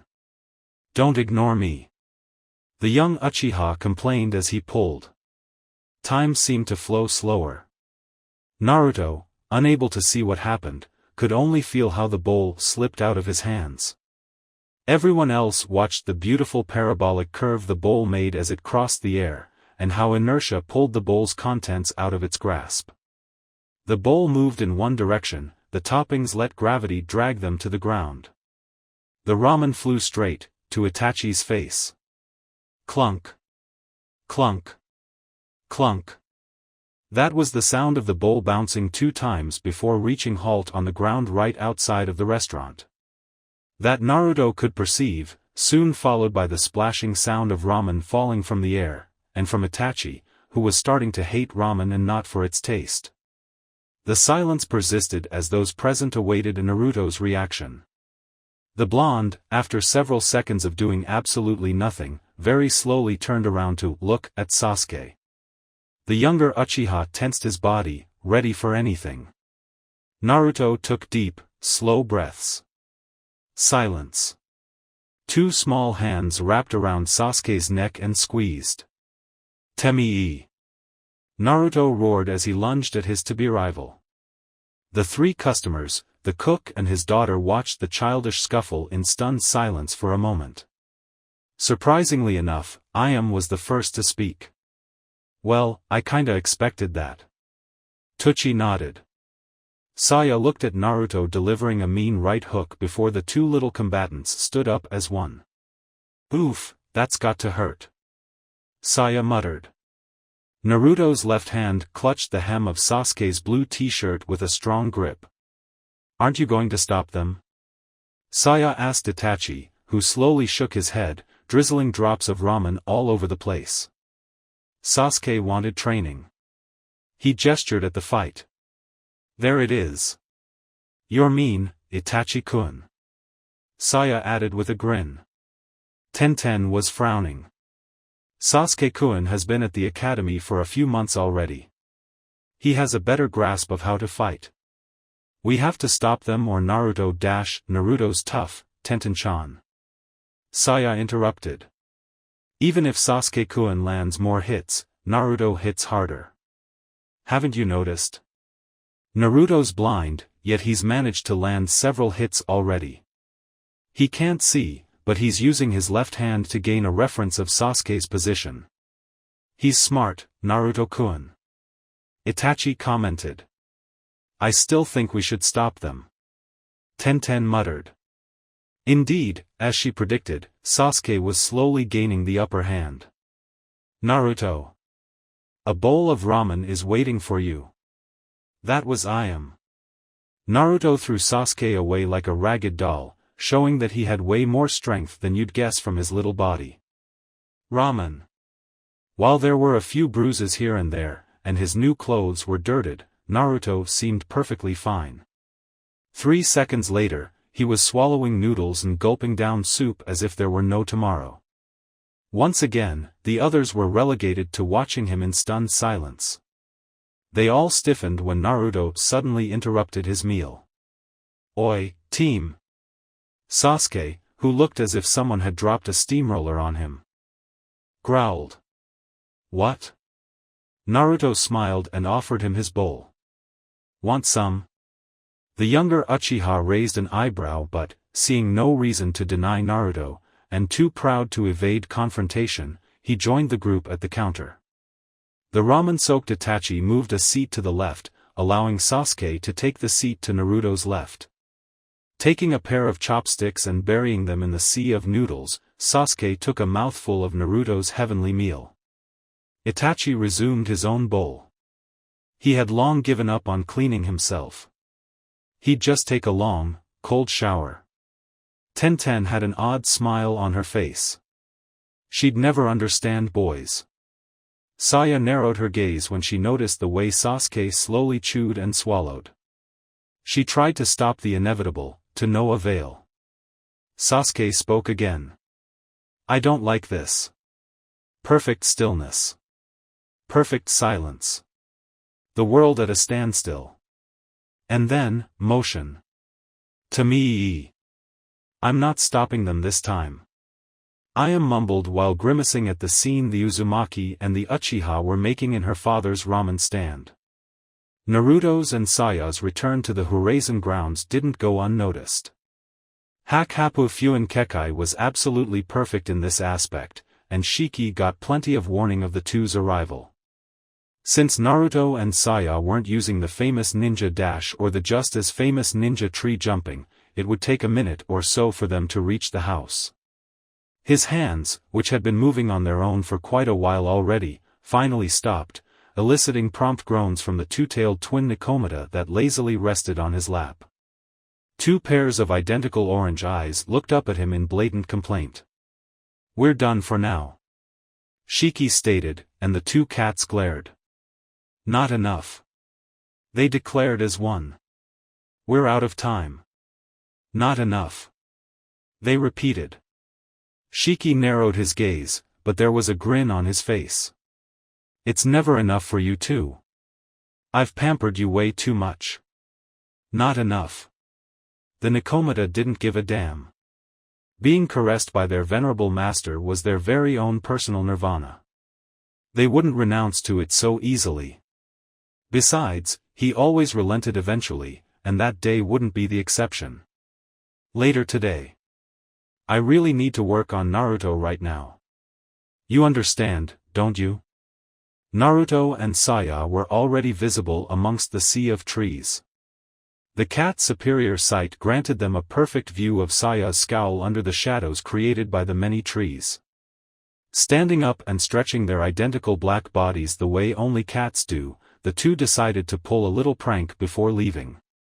Chen, always the more straightforward of the two, lifted her body, her front paws resting on Shiki's chest long enough for her to plant a good lick on her summoner's lips, disappearing in a cloud of smoke before he could even think of pushing her away. Shiki sighed and looked down at Shin, who was shaking her head in mild amusement. She was already feeling the waves of killing intent Saia projected, so she simply rubbed her face affectionately on Shiki's left leg before disappearing. With the Nikomata gone, Shiki turned his full attention to his wife and his new pupil. While Saiya's narrowed gaze and tight jaw were no surprise, the way Naruto looked up at Saia didn't pass unnoticed. Shiki, correctly, guessed Naruto, too, had felt Saiya's killing intent. Of course, the poor boy didn't know what to make of it. Naruto. After saying their goodbyes to the Uchiha siblings, which included a lot of glaring from the youngest one, which is kinda stupid, since Naruto is, well, blind, and making sure Tenten made it safely to her home, Naruto and Saia returned to their home for the boys' afternoon training. Tenten had invited them to accompany her for her own personal training, eager to show Naruto and Saia her throwing skills, but Saia insisted Naruto had important training of his own. They didn't leave without a promise to meet again, of course. On their walk back to the Horizon grounds, Saia gave her pupil a very basic lecture on the nature of sound, something she believed Naruto needed to understand. Using the simplest example, a bell ringing, Saia explained the concepts of compression and rarefaction, and how sound is nothing but fluctuations of pressure in a medium, generally air, traveling in the form of a wave. Naruto also learned the concepts of frequency, the speed at which the air pressure fluctuation switches from compression to rarefaction, and amplitude, the level of air pressure in each fluctuation. She didn't stop until she was confident Naruto had understood the very basics of the physics of sound. Besides, it wasn't like he was ready for more detailed explanations, and he didn't really need to know much more on that topic, yet. Naruto was still digesting this latest lesson and wondering just what sudden feeling of fear he had experimented was when Shiki's voice reached his ears, startling him. "Ah, Shiki-san. Good afternoon." "Good afternoon to you too, Naruto.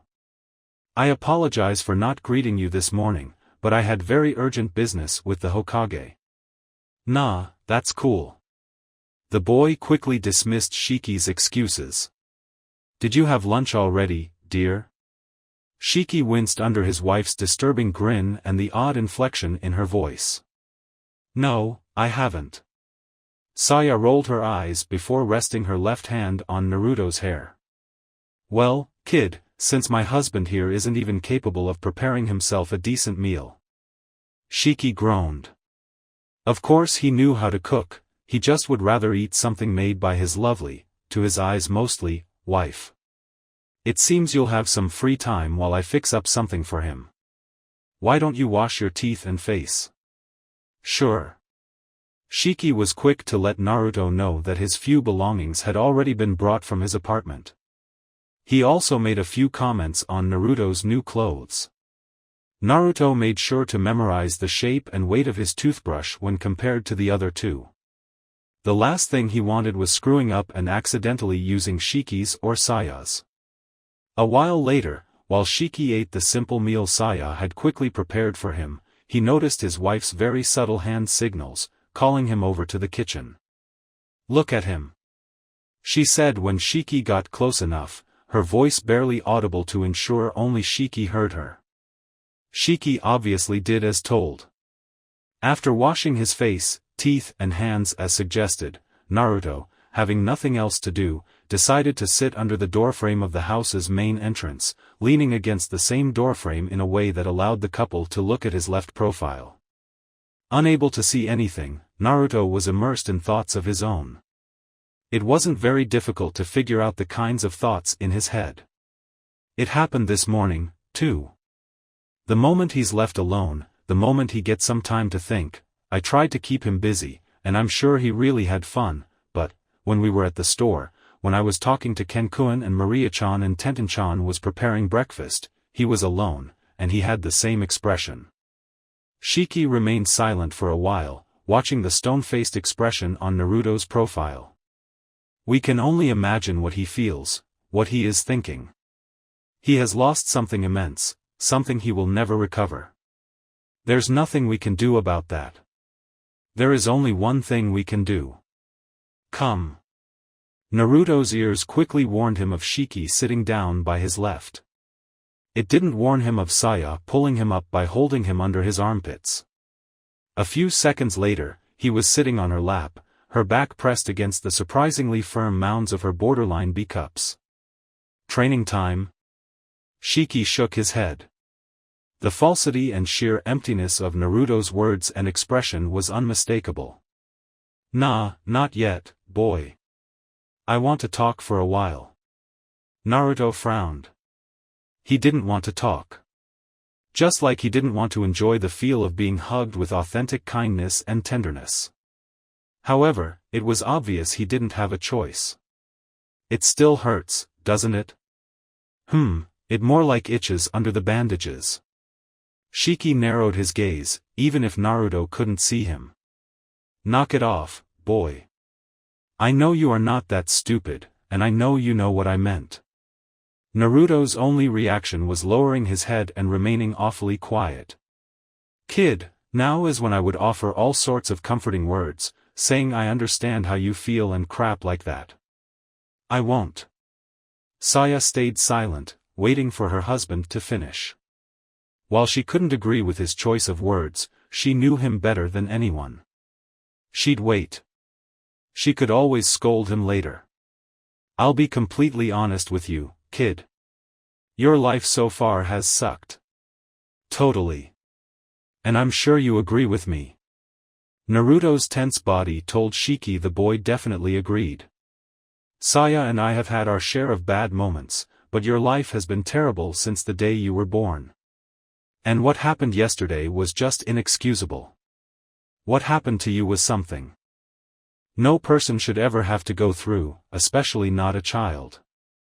What I'm trying to say is, well, boy, you need to put some serious thought on what you're going to do from now on. I'm going to be a ninja. Naruto exploded in childish anger. Saya still refused to let go, though. You said I could become a ninja. And we didn't lie, Naruto. But we cannot help you become a ninja just because you want to. What? Why? Shiki answered with a question Naruto didn't expect. Do you hate Konoha, Naruto? The initial reaction would have been yelling something of the likes of, what? No.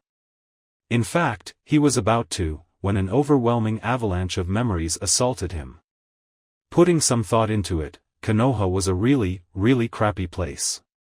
Almost everyone ignored him, insulted him, made fun of him or denigrated him in some other way.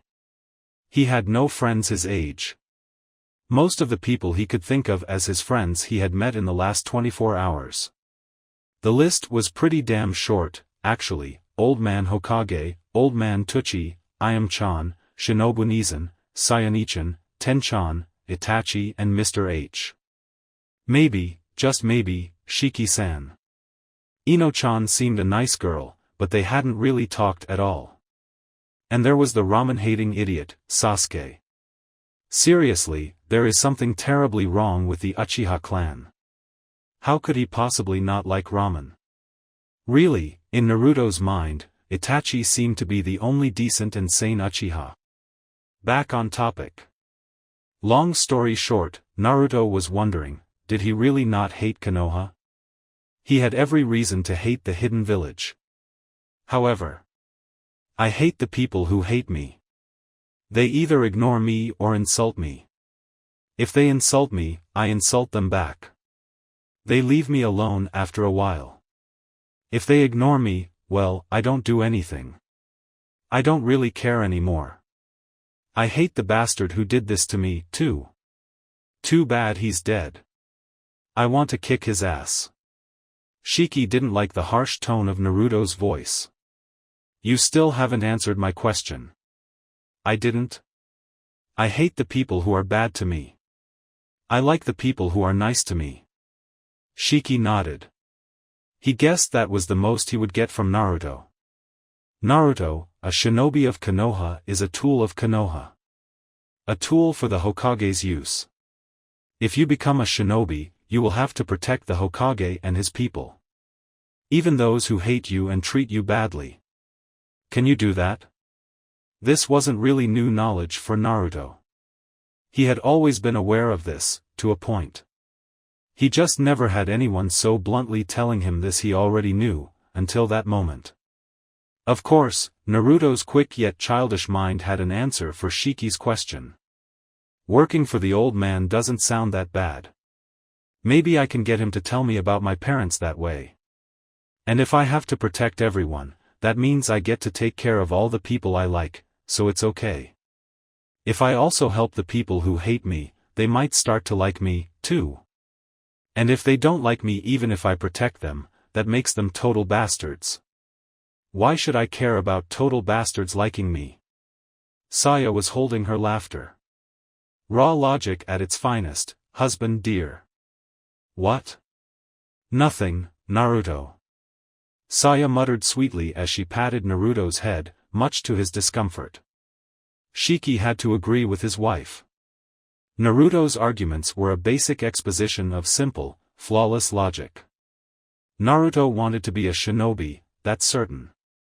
His only option, then, was becoming a shinobi of Konoha, because there's just no way Sarutobi and the council would just let their Jinchuriki leave. Sarutobi trusts Naruto, the fourth and his seal enough to let Naruto try to become a ninja.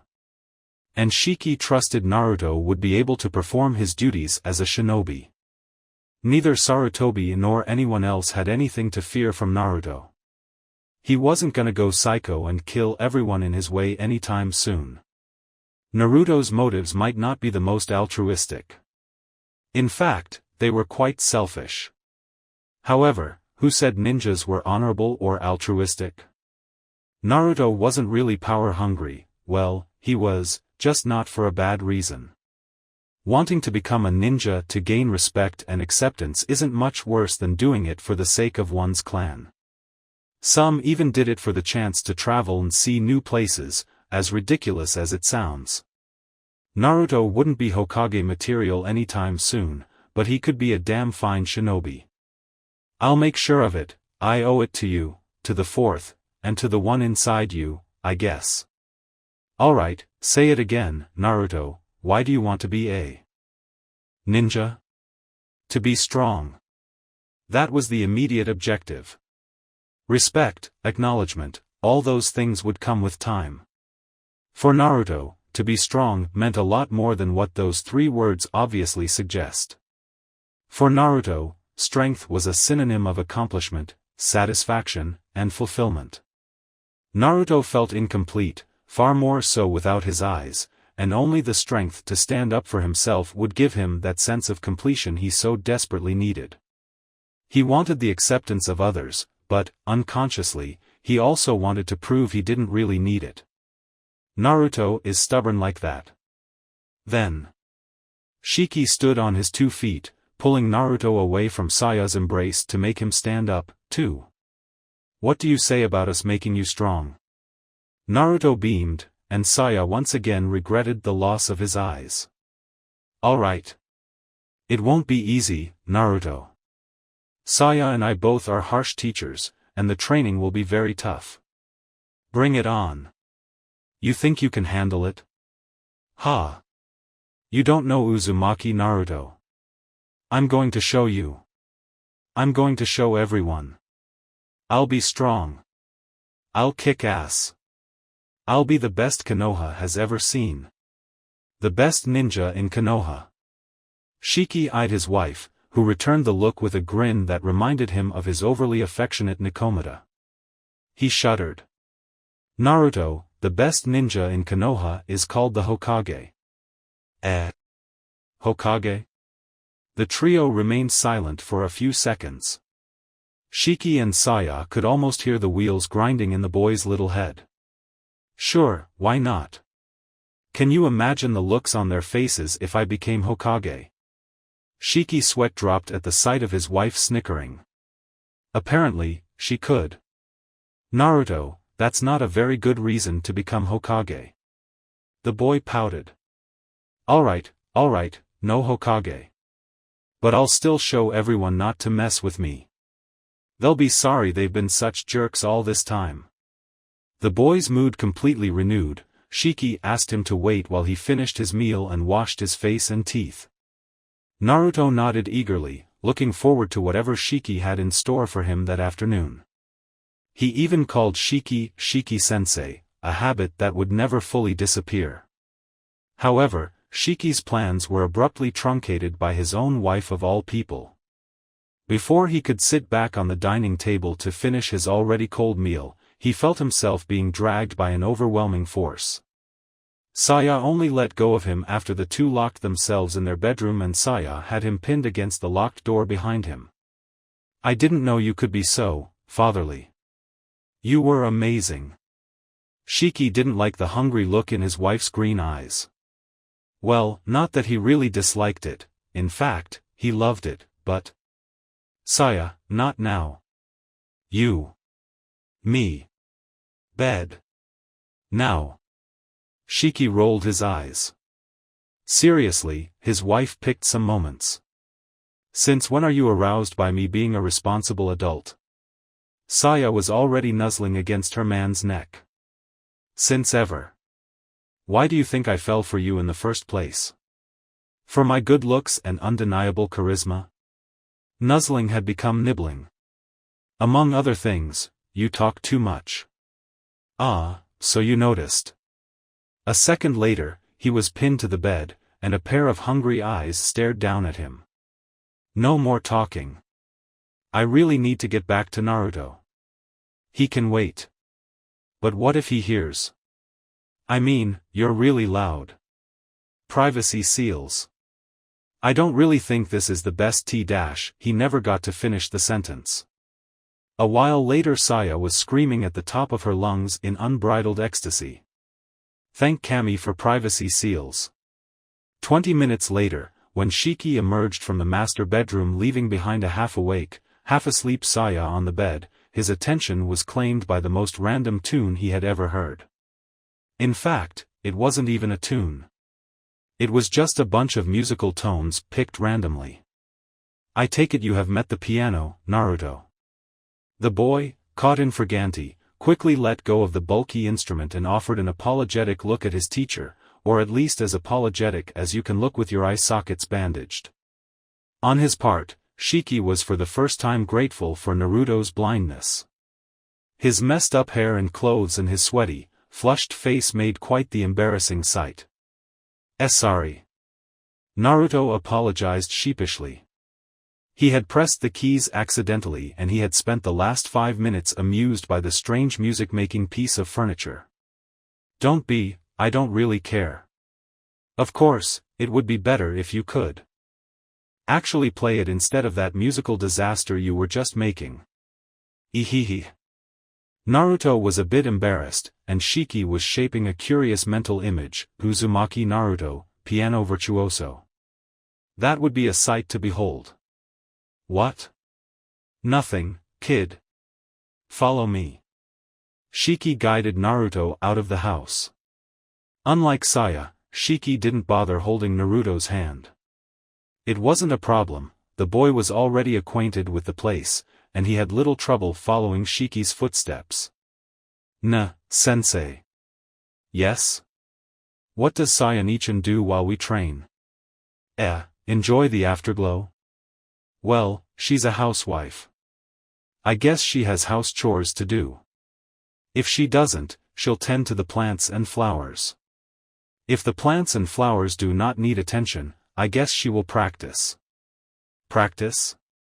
Shiki sat down, leaning his back on a tree, and he pulled Naruto down so that he would sit in front of his teacher. Taijutsu. Even civilians know what taijutsu means. Naruto is no exception. Really? Is she good? You kidding me? She's the best. Really? She's strong? Very strong. Stronger than me, definitely. Stronger than the Hokage? What? Nah, Sarutobi's just too good. Her taijutsu is definitely better than Sarutobi's, but he's got her very beat in everything else. Is she stronger than Mr. H? Maybe. Probably. Definitely, Mr. H, what about you, sensei? Are you strong? Shiki sighed. He should have expected that question. You know, kid, sometimes I don't know myself. Naruto tilted his head, showing his open lack of understanding. I guess it's matter of circumstances. I mean, no two battles are identical. For example, Saia is quite more skilled than me in combat, but I still defeat her sometimes when we spar. I'm not really much of a fighter, Naruto. But I'm a pretty darn good teacher, or at least I think so. I'll let you be the judge of that. So. Naruto was startled by Shiki's clap. Shall we get started? Naruto nodded eagerly. All right. So, why don't you first tell me what you learned from Saia this morning? Naruto promptly made a very abridged version of Saiya's lessons, starting from describing the 7 senses and the concepts of precision, attention and perfection for a shinobi. Then he quickly described the events at Tenchan's weapon shop. He finished with Saiya's few words on the nature of sound. Shiki properly praised Naruto for remembering so much, eliciting the compulsory embarrassed grin and sheepish laugh. Shiki never expected Naruto to recite Saiya's lesson word by word, but it was good to know the kid at least caught the important ideas. He also had to praise Saiya's foresight at explaining the basics of sound to Naruto. Alright, boy. As you know already, Saia will handle your physical and natural perception training in the mornings. I'll teach you how to use chakra, how to mold it, channel it, and how to do the many things shinobi do with chakra, Jutsu being only one of them. Naruto was already bursting with excitement. I'll also teach you several others things the Konoha Academy doesn't cover properly, things I believe any shinobi aspiring to greatness should know. Like what? Naruto, ninja do many things other than fighting. Didn't you know? Naruto frowned. Well, I guess they do, but I don't really know what ninjas do. Naruto, let me make this clear. More than training you to be a ninja, I want to train you to be successful. While most of it will involve proper ninja training, if I can, and if you want me to, I can teach many, many other things. I can teach you how to rise through the ranks of nobility, dealing with intrigues and other political matters. I can teach you everything you need to know about military leadership, from strategy to tactics, logistics, command and diplomacy. I can teach you how to play the market, trade routes, consortiums, everything you need to know to control trade and rise to dominance. I can help you become a merchant far wealthier and more powerful than the daimyo himself. Naruto was blinking behind his bandages. He was half amazed, what the heck? Of course, you'll learn other, ninja-like things. Like stealth, for example, but you'll also learn that at the academy, I hope. I'm definitely teaching you all about intelligence, gathering, analysis, protection and dissemination of information. That's one of the most important things I can teach you if you want to be a truly excellent shinobi. In any case, we could go on the whole day with me telling you all the things I can and would like to teach you, but we really need to get started, don't we? Naruto nodded slowly. The lesson hadn't even started and his brain already felt a bit wobbly. However, Shiki continued. Before we get to business, there's a little something I'd like to do. A scroll unrolled and a hand seal later, Naruto had been given something to hold for Shiki. Sticks? Stalks, Naruto. Yarrow stalks, to be precise. 50 of them. What are they for? Divination. Divination? As in predicting the future and stuff? Naruto crunched up his nose. I don't believe in those things. Good.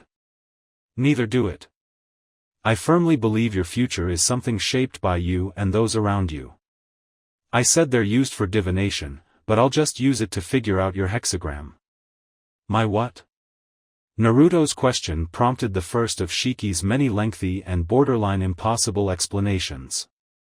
Shiki talked about things like dynamic balance of opposites, inevitability of change, evolution of events, finding order in chaos and a symbol system used to represent processes and their variations. It took 7 full minutes for Shiki to settle down enough to realize that Naruto couldn't possibly understand 9/10 of what he had said. The only reason Naruto was still listening was out of pure respect for his new sensei. Not that Shiki could know this. With his head bandaged as it was impossible to tell if Naruto was awake or asleep. Naruto. Sorry. Don't be. That was pretty boring, wasn't it? I don't really know. It isn't even boring if I can't understand a word. Good point. But, make this your real first lesson, Naruto. The boy tilted his head, and Shiki explained his point. The greatest asset in your arsenal won't be your ninja tools, or your weapons, or your jutsu. Not even your chakra. Your greatest asset. Shiki tapped Naruto's forehead with a finger. Is your mind, and the knowledge contained in it. Knowledge is power, Naruto. Knowing something your opponent doesn't is always an advantage. That's why you must always listen. Listen, Naruto. Listen and learn. No matter how boring, mundane, or outright absurd it is. Listen and learn. You never know, that little inane piece of info might end up being the difference between life and death or success and failure. This, Naruto, could be the most important lesson I'll ever teach you. Never forget it. Ah, of course, never forget to always verify every piece of info. Knowledge is only useful to you when it's true. Naruto nodded even more eagerly than usual. He could feel the passion and intent in Shiki's voice. He could tell he had been told something very important. No, Naruto would never forget those words. So, I'll try to repeat what I just explained, but I'll try to make it understandable, okay? Alright. For this rerun, Shiki preferred to ignore the philosophy and cosmology Naruto couldn't possibly care about. He told Naruto about the 8 trigrams, arrangements of 3 lines where each line is either solid, representing yang, or broken, representing yin. He told Naruto that you can combine 2 trigrams to make a hexagram, 6-line arrangement, and that there are 64 possible hexagram combinations. He explained that each hexagram represents a description of anything, a state or a process. Finally, to keep Naruto's attention, Shiki revealed that the analyses and principles derived from these hexagrams have been used in many different applications. He mentioned the martial styles, 8 trigrams palm, 8 trigrams sword and 8 trigrams staff. He mentioned the advanced Juken techniques derived from 8 trigrams divination, as well as some techniques in other styles, like Saiya's Huraisen no Fukyu no Ryu. He finally mentioned that sealing techniques are very heavily based on the 8 trigrams and the concepts associated to those. There's no real reason I'm going to do this. You could call it a family ritual of sorts. I did it with Saia and I've done it with a few close friends. I guess I just want to do it with my new apprentice. Now, you are going to follow my instructions very carefully. There is no rush, so take your time, and don't hesitate to ask if you don't understand something. While we're doing this, you are going to try to relax and think only of yourself. Myself? Yes, you. Think only about you, who you are, things you like or dislike, people you've met. Think only about you and your life, and what you want to become. Whatever it is, think only about yourself. Got it? This could be followed by a lengthy and detailed explanation on the Yarrow Sticks 8 trigrams divination method, but it won't. Let's just say that, 10 minutes later, Naruto had his first trigram. Following Shiki's instructions, he drew the 3-line arrangement on a scroll his teacher provided. Since it was just painting lines, his blindness wasn't much of a handicap. After doing it a first time, Naruto had a good grasp of the method, and it took him only 4 minutes to do it a second time. With Naruto's part done, Shiki quickly explained the results. Your inner trigram is yin-yang yin. A broken line, a solid line, and again a broken line.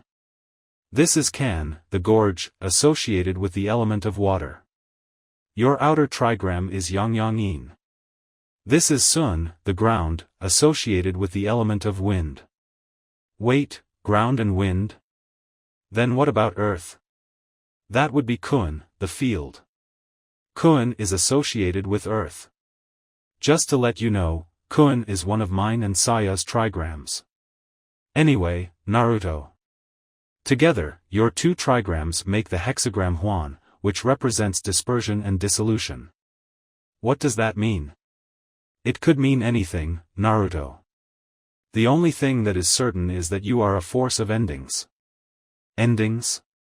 Yes, Naruto, endings. It means you are a person whose role is to put an end to things. What things? Once again, it could be anything. If you are a ninja, you'll be an ender of lives. But you might also be an ender of evils, an ender of hate, or an ender of atrocities. You might be the end of peace, or maybe the end of war. Only time will tell, so don't think too much about it. I assure you it will make more sense in the future. Naruto nodded. He didn't really know what to make of all that stuff. Shiki took the stalks from his hands. Now that we're done with that, let's get started with the real lesson. That got Naruto's attention. It was time for training. Today's topic is, of course, chakra. Honestly, we still don't have a very good grasp of what the heck chakra truly is.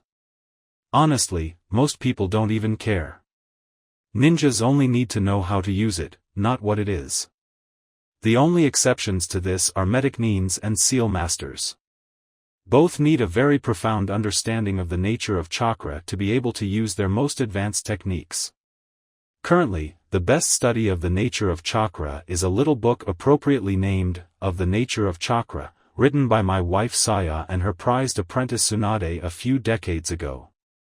It's so good that it's obligatory study material for all aspiring medic nines in all 5 elemental countries. However, it is also ridiculously complicated, so most other shinobi do not bother with it. Most shinobi are happy with the good old textbook definition of chakra taught at the academy, which is what you're getting right now. Chakra is seen as a form of energy composed of the combination and interaction of 2 components.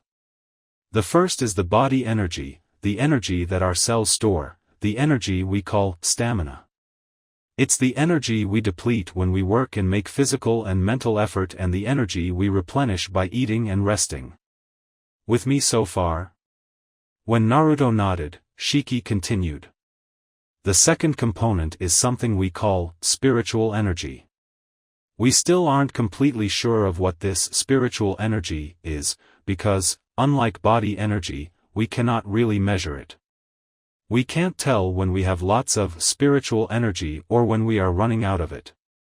The only thing that we know, and we aren't even very sure about this either, is that this spiritual energy grows with age, training, meditation and experience. Saiya's and Tsunade's theory is that this spiritual energy is nothing but very specific electric signals created by the brain, which interact in some way with the body energy stored in our bodies, inducing a chemical reaction that results in chakra. Hence, spiritual energy doesn't really increase, it's our brain working more and more efficiently. Shiki chuckled at the look on Naruto's face. By the look on your face, you didn't get that last part. That's why I said Saiya's and Tsunade's book is far too advanced to be taught to academy students. Let's move on, shall we? Naruto grinned and nodded. Please.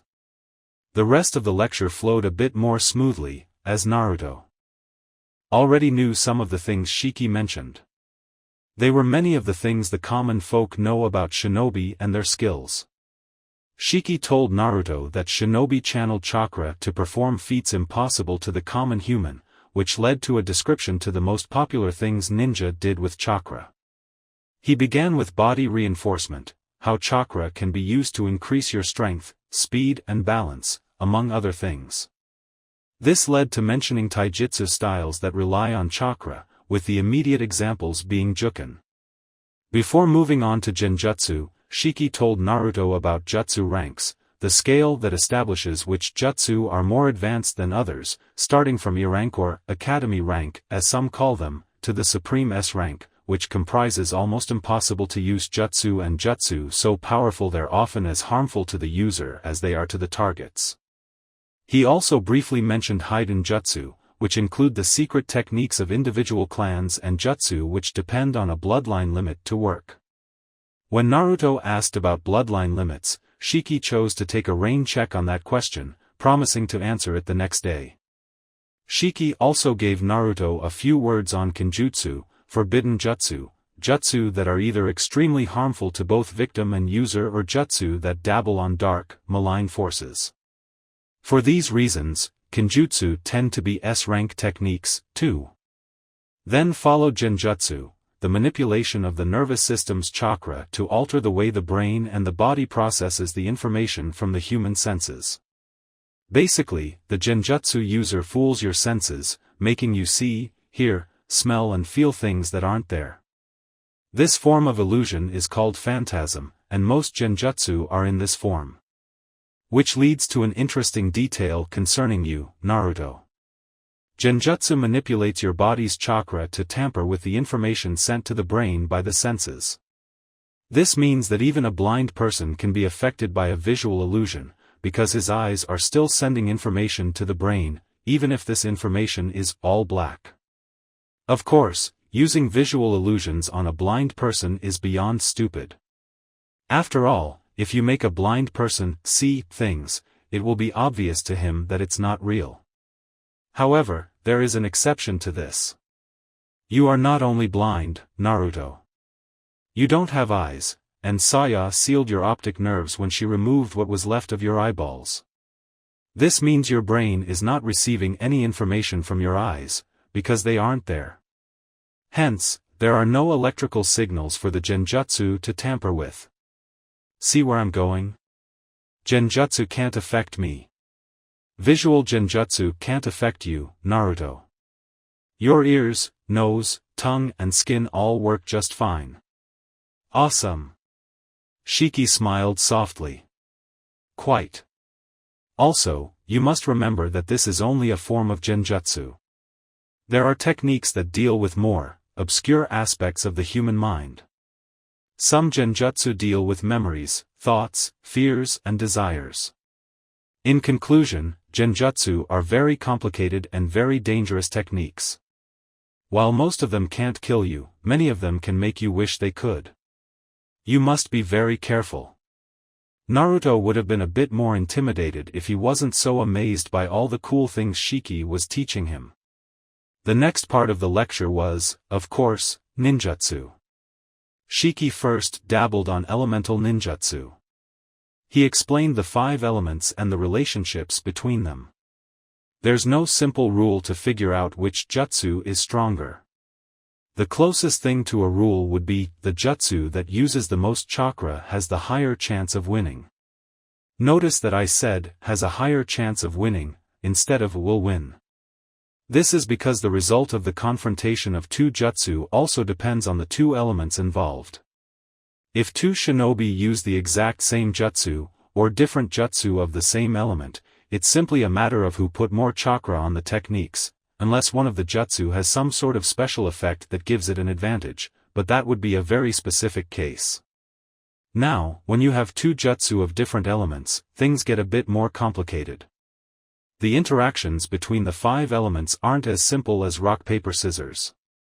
It's mostly a matter of common sense, or common physics, to be precise. For example, water puts down a flame, so water jutsu have an advantage over fire jutsu.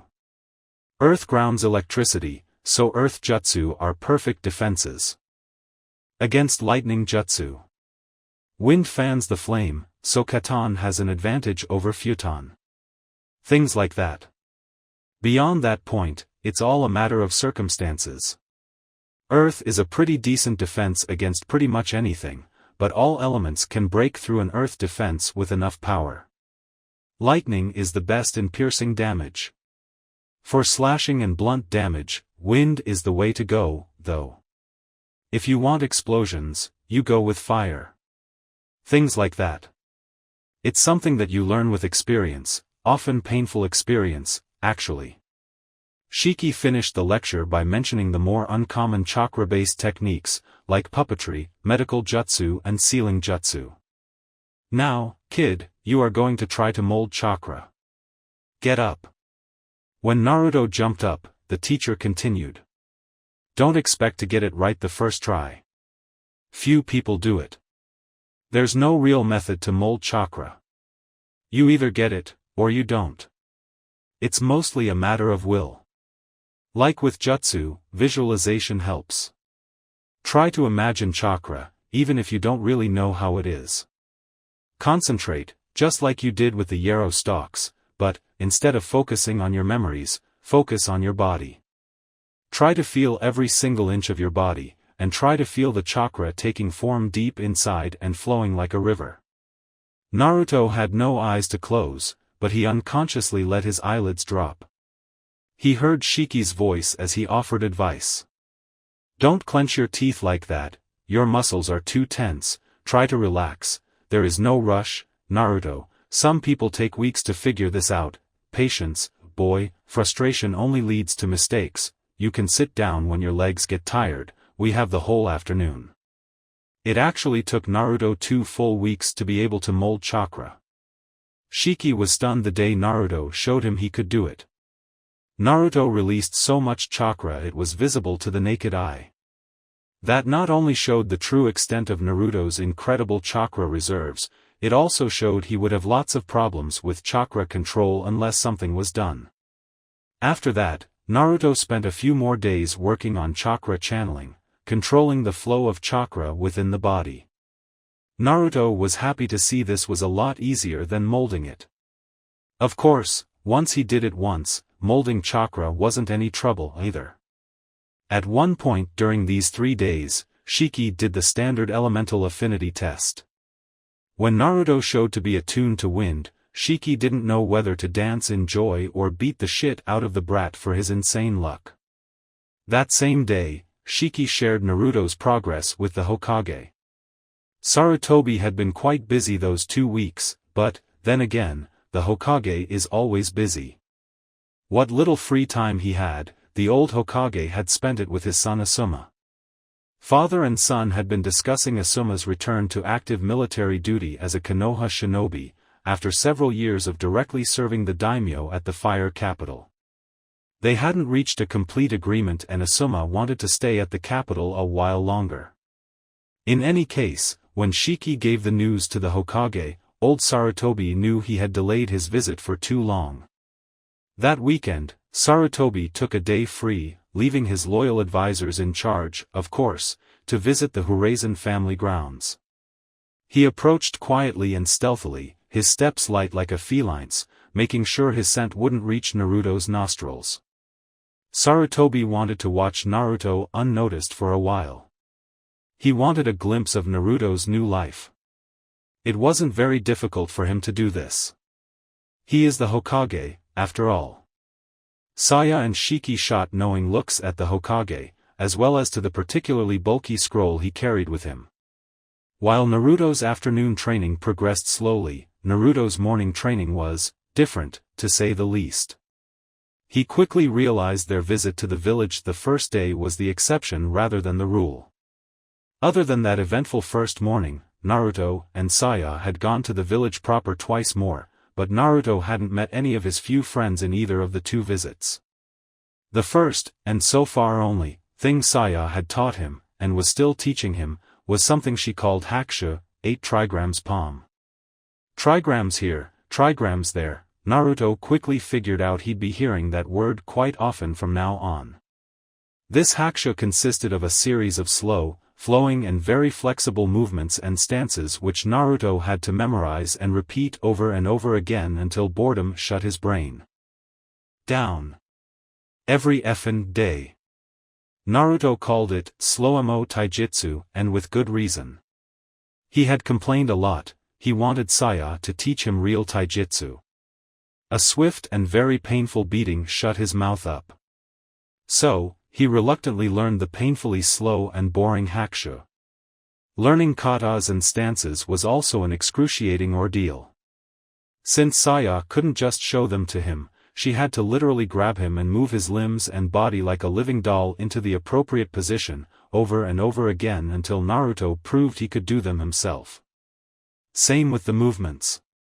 But Saya had the patience of a saint, most of the time, and Naruto still secretly hoped that, if he learned the katas quickly, Saya would teach him some cool taijutsu moves.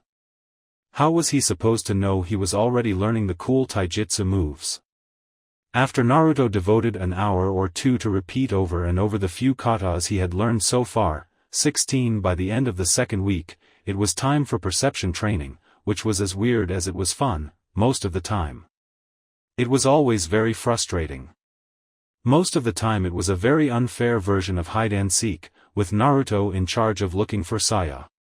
Of course, Saia gave him hints every once in a while, calling him teasingly or moving so that the wind carried her scent. As Naruto slowly improved, Saia gradually made things a bit more difficult.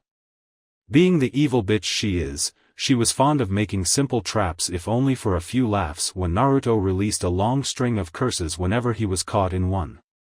Saia also made Naruto help her with her crops and flowers, both inside and outside the greenhouse. Saia insisted it was training. Naruto was sure she only wanted an extra, if very inefficient, pair of hands. She did make him do a few training-related things. After just 2 weeks, Naruto was positively sure he could recognize dozens of different plants, fruits, vegetables and flowers by touch and scent only. Well, taste helped sometimes. That morning, Naruto was in front of the entrance of the main house, still working on his katas, moving with the excruciating patience Saia had painfully instilled in him. Saia and Shiki watched him quietly under the doorframe, enjoying the cool morning with a light breakfast. Naruto was so focused on getting the motions right that he didn't even notice Saia standing up to get a seat for the venerable visitor. He wouldn't admit it, but, despite how much he complained about the katas, he had grown to like them, just a little. After he was done with them, he felt very relaxed and his mind very light, something he didn't experience very often. In addition, the katas were an excellent warm-up. After an hour or two of repetitive practice, his body felt warm and ready for anything. Sarutobi and the married couple engaged in conversation. Naruto was far enough and they spoke quietly enough for Sarutobi's presence to remain unnoticed. "That's Hakusho." "Yes, it is, Hokage-sama." "Never in my life I would have imagined watching Naruto of all people. Did you invent that style too, Saia?" "Not really. It was one of the first styles I learned, when I actually learned styles instead of developing them myself." "And you taught it to the Hyuga?" "Yes, about 5 or 6 generations after the appearance of Byakugan. They took Hakusho and developed it into Juken. Actually, they didn't really name it Juken. That name was a slang word that just stuck, to the point that the original name was forgotten. The advanced Juken techniques appeared, 60 or 70 years after I taught them Hakusho. Sharingan appeared at about the same time, if I'm not mistaken." "Dear?" "No, you're right." Shiki confirmed his wife's statement. Sarutobi released a long sigh. Conversing with those two was always an open window to history. It wasn't the first time they had had this conversation. However, no matter how much he insisted, Shiki and Saia just wouldn't tell him the full story behind Konoha's most notorious bloodline limits. They had some sort of agreement with the two clans to keep the secret. In exchange for their silence, well, let's just say it's been a very long time since the Urazen family had to work for a living. It feels like yesterday when I watched Hayashi doing those exact same katas. Saia commented with a bittersweet smile. "I guess that, as we speak, his little daughter is practicing just like our Naruto." She wasn't too far from the truth.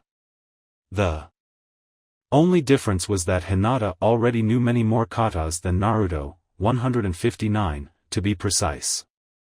The truth is, all Hyugas are supposed to learn at least 48 of the 448 strike katas of Hakusho before they can be introduced to Juken. Hinata had long fulfilled this condition. However, she was smart enough to know that, as the heiress, she was expected to know as many as possible, even if nobody told her so. "How many katas do you plan to teach him?" Shiki inquired. 112. Sarutobi only blinked. That was a lot of katas.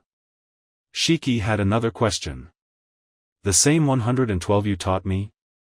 "Of course not. Naruto's trigrams are Kan and Sun, so I'm teaching him the 56 kin katas and the 56 sun katas. Ah! Sarutobi uttered.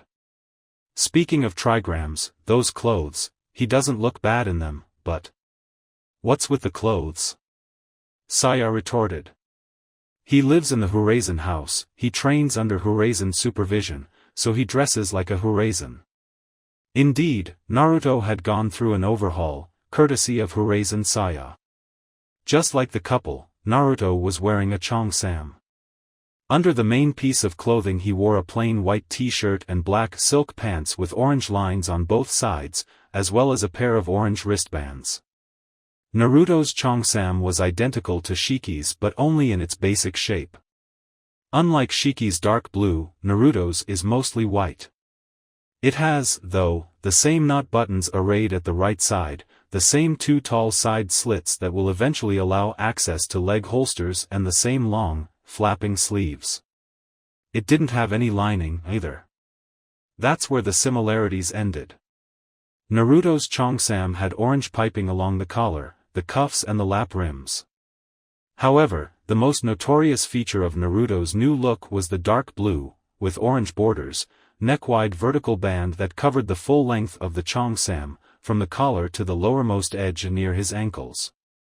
While the blue band isn't impressive by itself, the addition sewn on it clearly marked Naruto as a disciple of Horizon. Right on the middle of his chest, an arrangement of 3 horizontal lines, 2 solid and 1 broken in half, the Sun trigram. 2 inches below, the ever-popular taijutsu, the yin-yang symbol. However, unlike the Horizon clan emblem, Naruto's taijutsu lacked the 8 small trigram symbols surrounding the dichromatic circle. Finally, under the circle, Naruto's second trigram, ken, composed of a broken line, a solid line and a broken line. On Naruto's back, an identical dark blue band went down the cheongsam's length. However, Naruto's back only showed the also popular dark orange spiral emblem. Naruto had replaced his bandages with a pitch-black bandana that covered his empty eye sockets. Besides, Saia continued, anyone can look good in those clothes. I'll give you that. Sarutobi added with an approving smile. It gives him an unusually elegant look. But, does he like them? Saru, you could give him a full orange jumpsuit and he would love it. You know why, don't you? Of course he knew. Because it's a gift. Exactly. Shiki intervened. Of course, we made sure he felt comfortable in those clothes. Sarutobi chuckled. He looks like a Hyuga, only more colorful. Which means he looks better than any Hyuga. Damned bunch of boring stuck-up jerks with no fashion sense. What my dearest wife said. The trio watched Naruto perform his katas in silence for a minute. But, anyway, why are you teaching him hakushu, anyway? It's not like he can learn juken. Saia rolled her eyes. She wasn't about to explain the old man that any person could, in theory, learn juken. Byakugan only made its use ridiculously easier. Besides, she hadn't studied juken herself. She thought it was a waste of time and effort. So, she had no intention to teach the Hyuga style to Naruto. Hakushu is a very complete style by itself. However, for a basic style comparable to the simple taijutsu taught at the academy, it is exceedingly complicated. Fortunately, there are other styles derived from hakushu besides juken.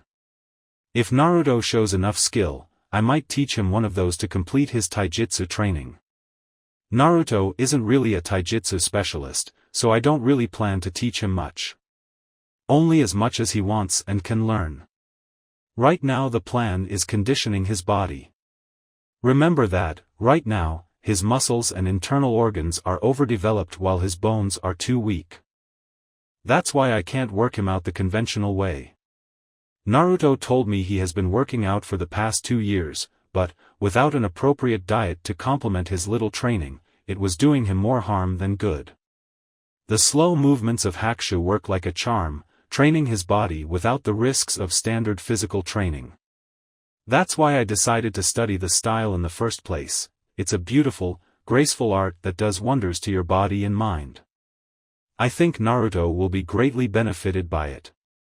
Once Naruto finished his 90-minute-long warm-up, Sarutobi revealed himself to him and quickly exposed the true purpose of his visit. He was going to give Naruto a very valuable gift. A jutsu, or maybe two. The Hokage had carefully picked the jutsu most appropriate for someone like Naruto.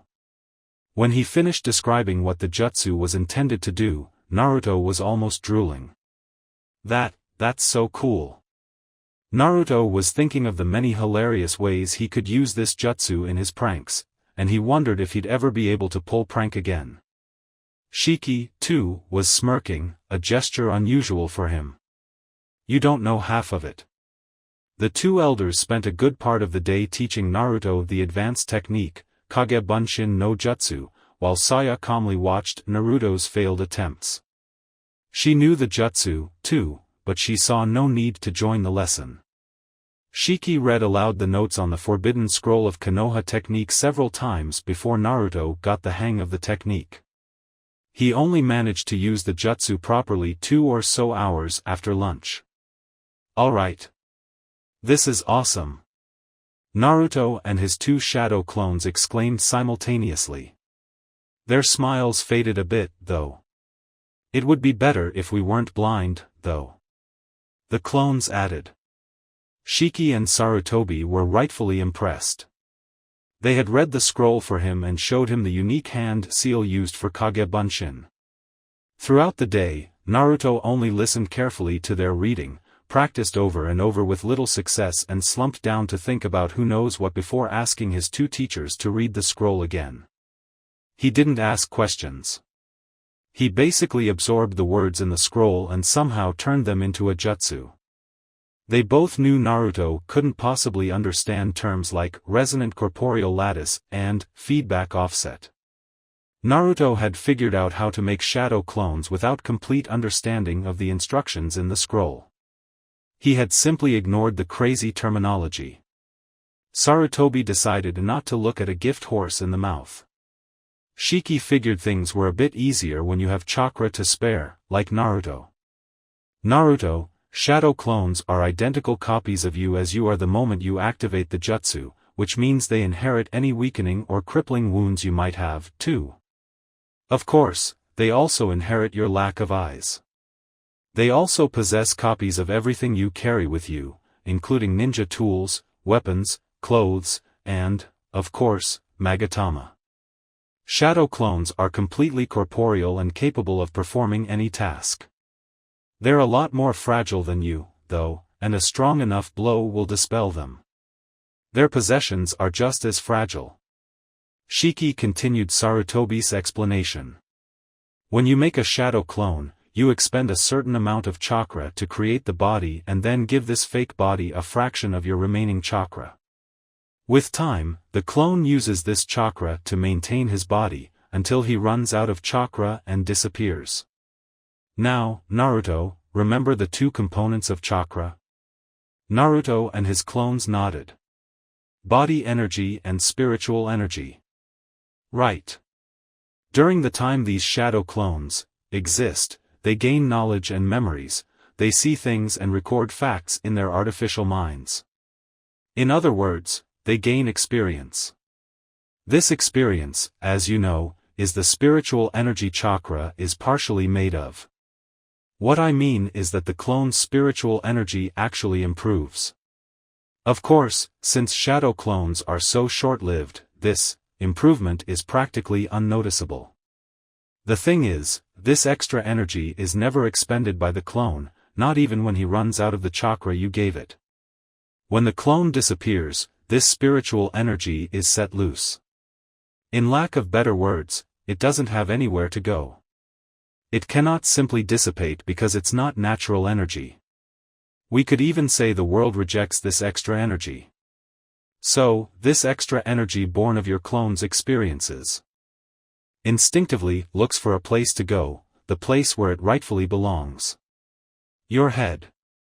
Naruto frowned. I get what you are saying, but I don't really get what you mean. I guess you could use an example. Before Naruto could do or say anything about it, Shiki took one of the shadow clones and disappeared with him within the dense forest. The poor clone's head swirled as Shiki randomly zigzagged all over the place while moving further and further away from the Horizon residence, far beyond Naruto's hearing and scenting range. What the hell? Sensei! The clone exclaimed loudly the moment Shiki let go of him, gently dropping his feet back on solid ground. Quiet, kid. Be quiet and listen well. Saya has 7 books hidden under the mattress of our bed. Listen and repeat after me, boy. Saya has 7 books hidden under the mattress of our bed. Repeat. Shiki demanded while he walked around Naruto. Naruto gulped and repeated the pointless sentence. The next, and last, thing he felt was a chop on the back of his neck. A shunshin and several seconds later, Shiki was back with Sarutobi, Naruto and the remaining clone. So, boy, how many books has Saya hidden under the mattress? What the? Naruto suddenly blinked under the bandana. 7. 7 books. Right. Shiki acknowledged with a smile right before ducking as a kunai passed through the space where his head had been an instant before. The Hokage and the Horizon both looked towards the house, where a glowering Saya was shooting daggers, metaphorically and literally, at her husband. Shiki ignored her, for now, and turned back to Naruto. You know all that crap I said before? I basically meant you gain all the memories and experience from your clones when they disappear. It's called resonance feedback. Naruto and his clones slowly let their jaw drop in realization. Cool, wait. Why didn't you just say that, then? Because Shiki likes long and overly complicated explanations, Naruto. Sarutobi commented, much to Shiki's annoyance. I thought you'd have figured that out by now. After Naruto learned Kage Bunshin, his training evolved to a whole new level. Shiki was pleasantly surprised when Naruto suggested the very thing Shiki had intended to do, abusing the clone's resonance feedback as much as possible.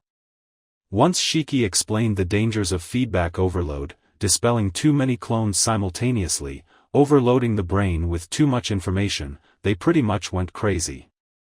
While they used Kage Bunshin to teach Naruto many different things during the following 3 years, for now let us focus on the training involved in Naruto's first original jutsu. After the 2 weeks it took Naruto to learn how to mold chakra and the few days he dedicated to channeling, plus the day he spent learning Kage Bunshin no Jutsu and its forbidden variation, Naruto was ready to learn how to make jutsu. The first stage was, of course, teaching Naruto the 12 hand seals. That only took an afternoon. Naruto and Shiki made 11 clones each. Shiki and his clones then took the Naruto's hands and shaped the seals with them, and Naruto used his tactile and kinesthetic senses to memorize the way the fingers were positioned. Naruto and his clones practiced making the hand seals over and over and over until they came out flawlessly. The final exam was Shiki saying a sequence of random animal names and Naruto making the appropriate hand seals until Naruto showed he had a decent speed and perfect accuracy. While a few Shiki clones taught a few Naruto clones the different aspects involved in the design and development of jutsu, most important of them being how to figure out the right hand seals, Shiki began to work on Naruto's shape manipulation. After all, the poor kid didn't stand a chance at learning proper nature manipulation if he didn't get the basics of shaping. Shape manipulation training basically consisted in taking chakra channeling outside of the body. Instead of making Naruto channel his chakra to his limbs or his head, Shiki made him and his clones expel chakra in many different specific ways. Nothing too complex, though. Shiki wasn't teaching him Rasengan or some other crazy jutsu like that. This was the first real challenge for Naruto. While channeling is fairly easy because chakra easily responds to a person's will while still inside the circulatory system, once it leaves the body it becomes a matter of pure chakra control. Learning decent chakra control is difficult enough. In Naruto's case, it was a titanic endeavor. At night, while an exhausted and frustrated Naruto slept, Shiki shared his conclusions on the issue of Naruto's chakra control with his wife while they worked on the design for the body circuit. We know his chakra is permanently working, feeding the Kyuubi's seal so that it works properly. So, basically, when Naruto tries to use chakra, it's forcing it to do two things at the same time. Like using a second jutsu while controlling the one you released a moment before. Right. Tough stuff. Saya whistled. No wonder the kid's control is so screwed up. I'm pretty sure Yondaime didn't think about that. Yondaime didn't have time to ponder things like this, Saya. That's why it's our job. So, what do we do? While the seal smoothens the Kyuubi's chakra, both the fox and the seal do pretty much the opposite to Naruto's own. Chakra channeling is quite easy for most people. Naruto found it ridiculously simple because his chakra is being constantly channeled. He is just channeling it a little more, which, in a way, also explains why he always releases way more chakra than he should. To counter this, we must create a seal that does to Naruto's chakra what Yondaime's seal does to the Kyuubi's, a seal that returns Naruto's disturbed chakra to its original, natural state.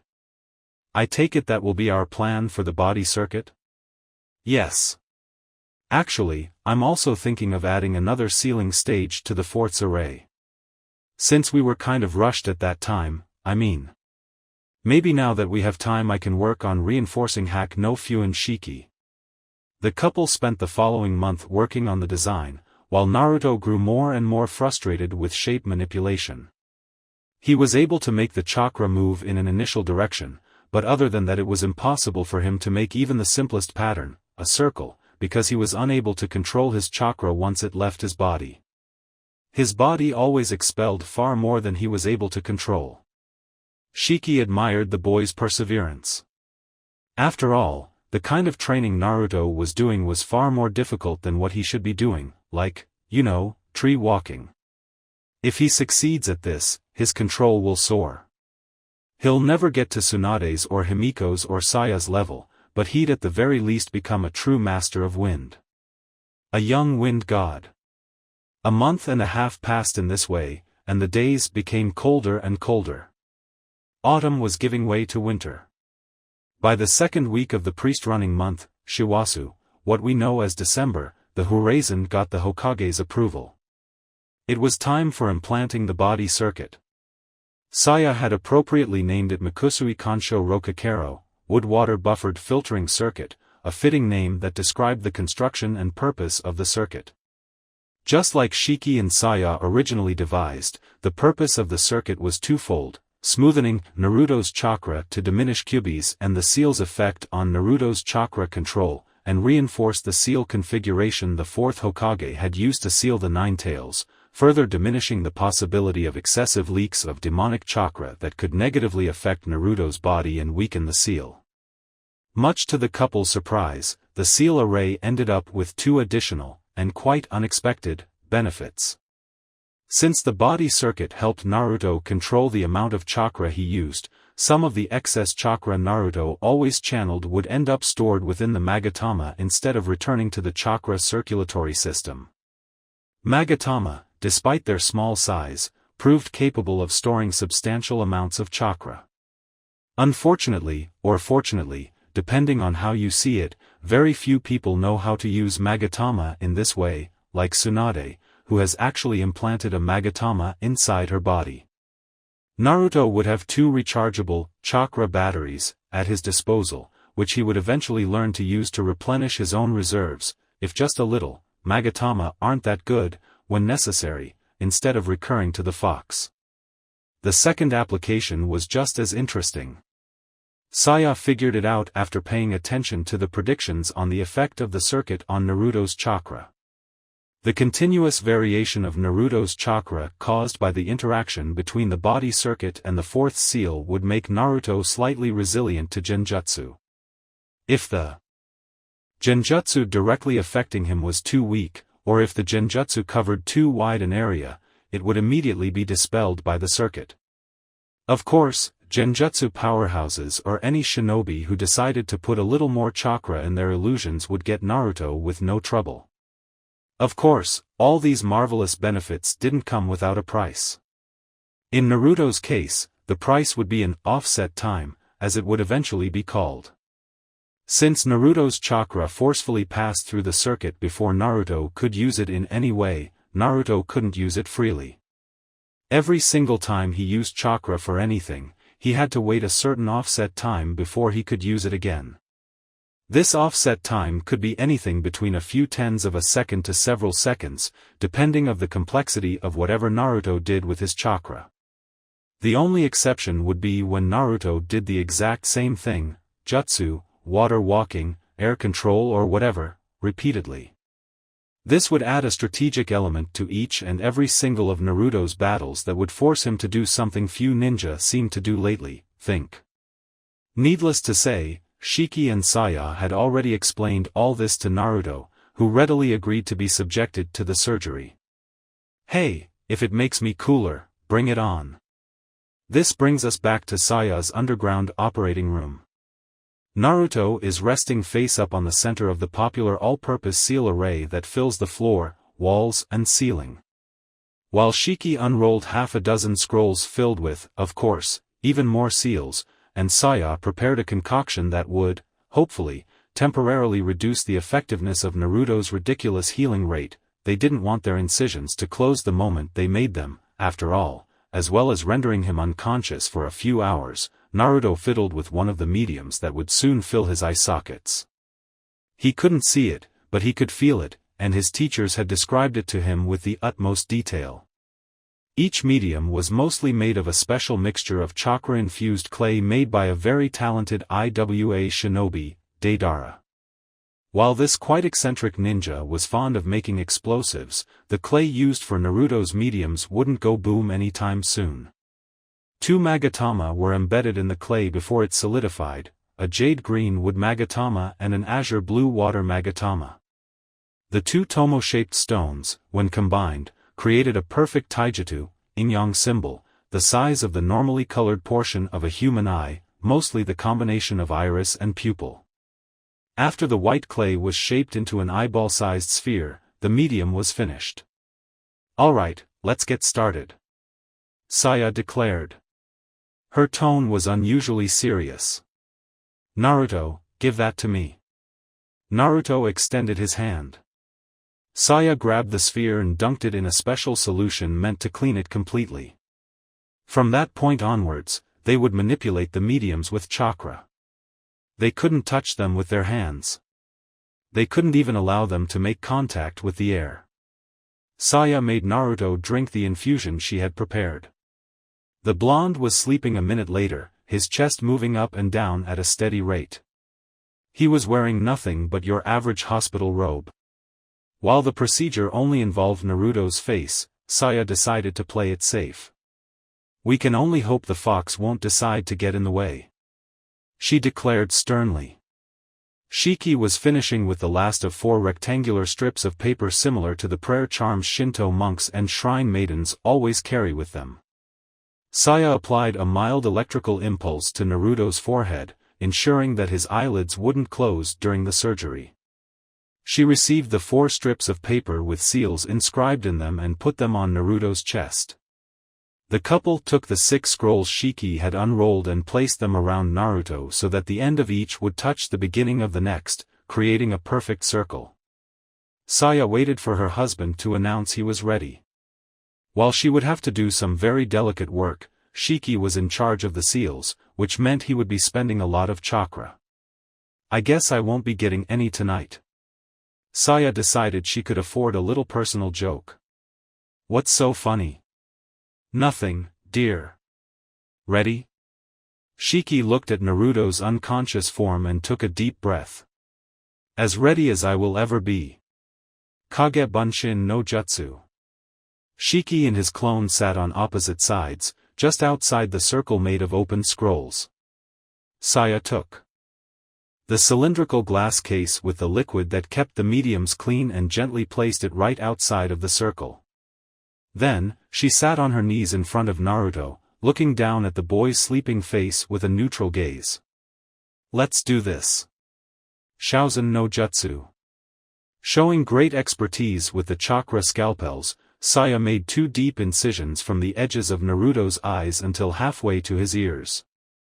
The incredibly sharp chakra tools cut through both skin and bone, extending Naruto's empty eye sockets to facilitate the eventual entry of the implants.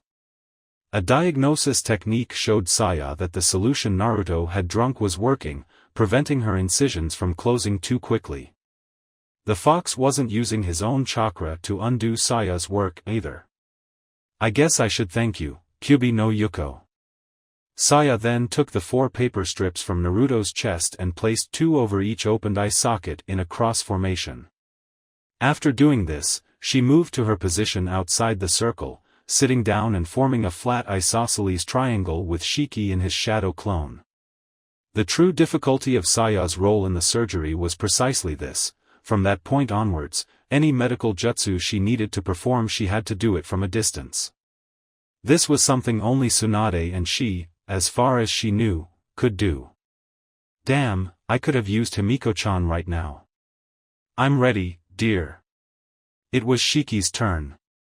After Saia covered the mediums with a protective coat of her chakra, Shiki used wind manipulation to make the implants float from the glass case to Naruto's head until they rested on the paper strips.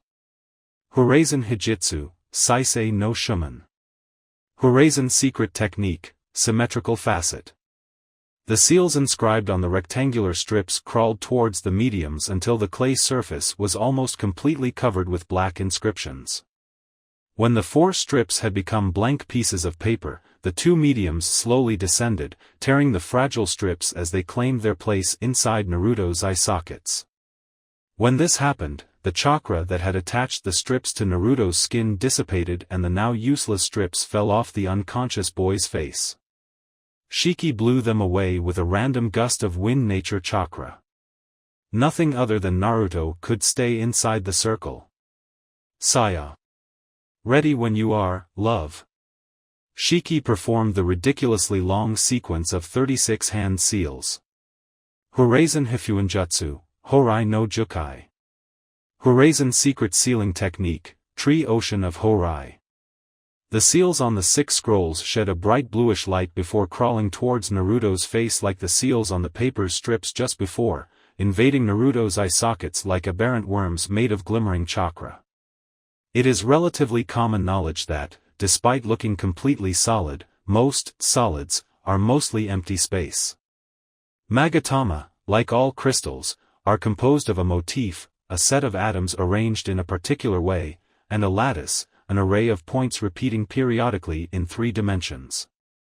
The purpose of Tree Ocean of Horai and its seals is literally carving the insides of the Magatama at a macromolecular level, shaping the regular lattice within into the desired layout of the body circuit. The Magatama were partially hollowed out, save for minuscule conducts in which chakra would flow. At the same time, the seals from the scrolls would penetrate the outer shell of the mystical stones, imprinting themselves inside the Magatama and on the artificial chakra pathways. While Shiki performed this incredibly complex work of mystical engineering, Saia reached to the tenketsu near Naruto's eyes, crafting connections between the artificial pathways and Naruto's chakra circulatory system. Naruto's unnatural healing would do the rest, ensuring the body circuit was properly connected and regenerating muscular tissue that would allow Naruto to move the mediums as if they were real eyes, even if they didn't allow him to see. It would only make them look a bit more natural, as if that were possible. The whole process took almost 45 minutes and 2 soldier pills. But it was definitely worth it. Naruto would wake up a whole new human being. As if he weren't unique enough. Shiki spent the next day in bed, resting after the serious expenditure of chakra needed for Horai no Jukai. Since Naruto also needed some rest, he only had some light training with Saia that afternoon. They decided to keep the mediums covered with bandages for a week or 2. While they made sure there wouldn't be any unexpected reaction, and to keep dirt away from the Magatama during this trial period. The following day, after the kata practice at sunrise, they skipped Naruto's physical and perception training for the day to test the body circuit. The first results were very promising. The circuit's effects on Naruto's chakra control were immediate, and the improvement was obvious. A week later, Shiki decided Naruto's control was decent enough to get the hang of Academy and D-rank Jutsu. He wouldn't have any trouble doing Bunshin, Henge or Kawarimi when they were taught to him. However, Shiki and Naruto weren't interested in Academy Jutsu. Naruto had to develop an A-rank wind perception jutsu. It was time for nature manipulation. The intention wasn't using wind for offensive purposes. Naruto could always learn that after he learned what he truly needed to learn, so they didn't use the tried and true cutting leaves exercise. Shiki asked Naruto to move light objects from a distance by controlling the air around him. Since they were in a forest, leaves were the obvious choice. For the next 7 days, Naruto would spend his afternoons creating dozens of clones and making them mold wind nature chakra and using it to create a flow of air around him so that he could move the leaves in different directions. He had each clone attempt to move a leaf in a different way, because having all the clones do the exact same thing wouldn't give him any extra experience. The morning of the 22nd day of Shiwasu, the Horizon family, plus Naruto, received a very unusual and unexpected visit. As usual, Naruto practiced his hakusho katas right outside of the house, between the entrance and the flower field. The Horizon couple had taken to having breakfast outside, both Shiki and Saia being particularly fond of cold weather, unlike Naruto, and watching Naruto as he did his routine, offering a few words of advice and correcting his stances whenever he made a mistake. They were in the middle of this when the barrier kicked in, warning the couple of someone's approach. 2 presences. Saia muttered between sips of her cup of hot chocolate. Shiki nodded. 2 short figures appeared from within the sea of trees, one noticeably shorter than the other. The smallest one was also looking around frantically, obviously showing that he was in new, uncharted territory. Since they made no effort to conceal their presence, Naruto noticed the appearance of the 2 figures, too. Who's there? His nose wasn't good enough to recognize people by their scent. Good morning, Naruto-kun. Ah. Itachi. I'm here, too, idiot. Naruto's dazzling smile instantly became a frown. How am I supposed to know that, team? I'm blind. Sasuke scowled, showing his distaste of the way Naruto addressed him. Shiki's gaze narrowed when the youngest Uchiha lowered his right hand until it rested on a leg holster. Want me to show you my new kunai, dobe? Shiki's shunshin startled both children, especially Naruto, whose senses were confused by the nigh-instantaneous movement. Naruto lacks the skill to dodge thrown weapons right now, so I'll have to ask you to keep those kunai where they are. Sasuke returned Shiki's cold gaze with a challenging expression until Itachi intervened. Sasuke, what did mother say? His words struck a chord in the youngest Uchiha, whose expression softened as he looked down at the flowers. Manners. Saia suddenly appeared next to her husband.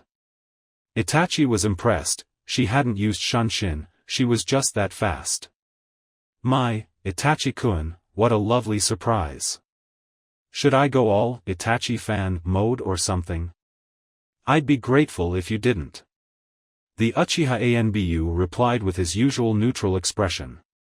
Besides, I am not sure your husband would like that. Shiki frowned and shot an odd look at his wife. Saia, dear, is Uchiha Itachi making fun of me? Saia shrugged. It's really hard to tell. Sasuke and Naruto had similar odd looks, more obvious in Sasuke, of course. What are they talking about? Naruto shrugged. Beats me. They're weird like that at times. His expression quickly changed to an eager grin. You were saying something about kunai?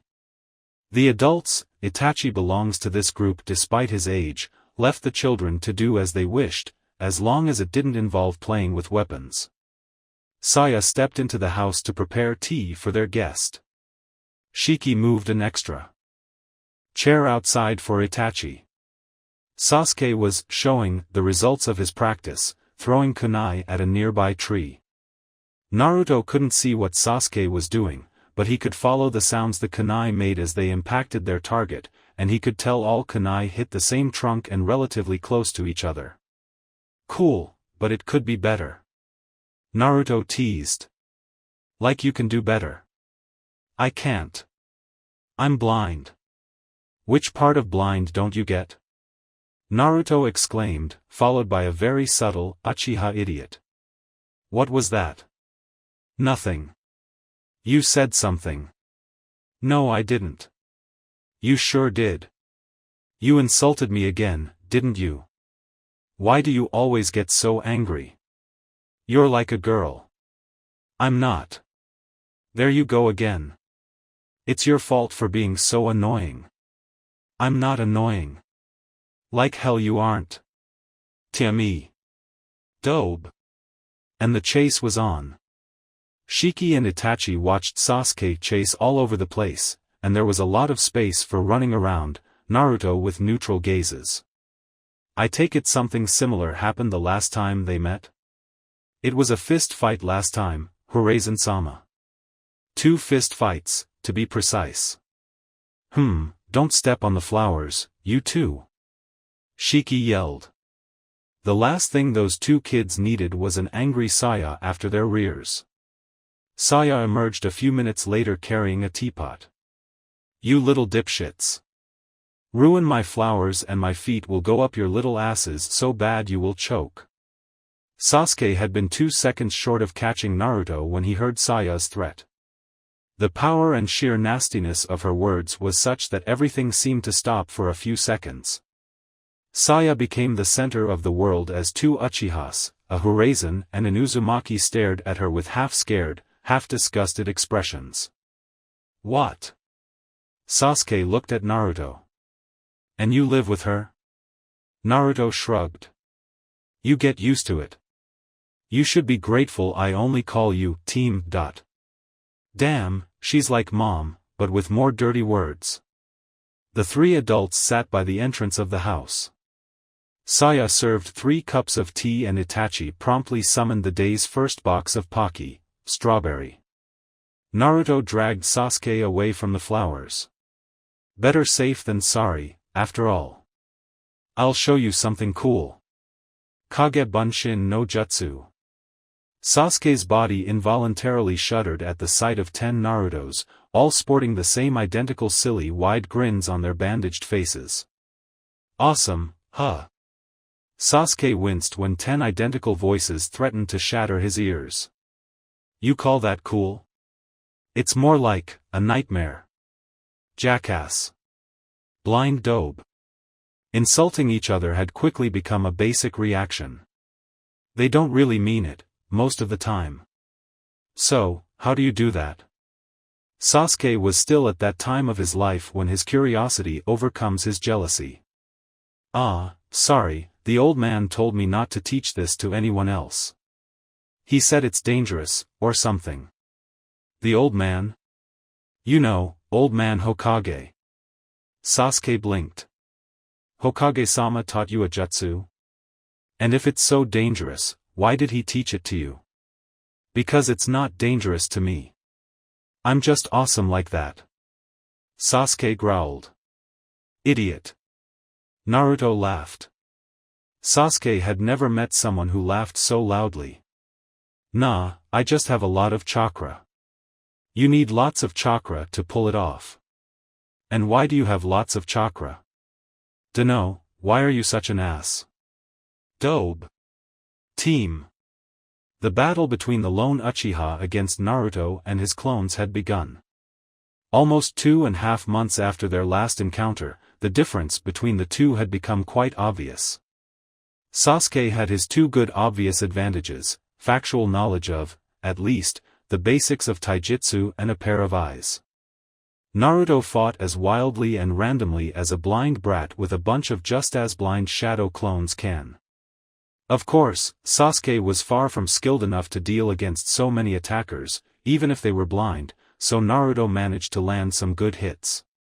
When Naruto ran out of clones, he simply made more. Naruto wasn't angry. He saw this as little more than a game. He would have taken it a bit more seriously if he knew some taijutsu. Sasuke wasn't angry either. Half a minute or so after the initial outburst, right after Naruto landed the first blow, Sasuke realized this crazy brawl was actually kind of fun. It was, in lack of a better word, therapeutic. Ni-san.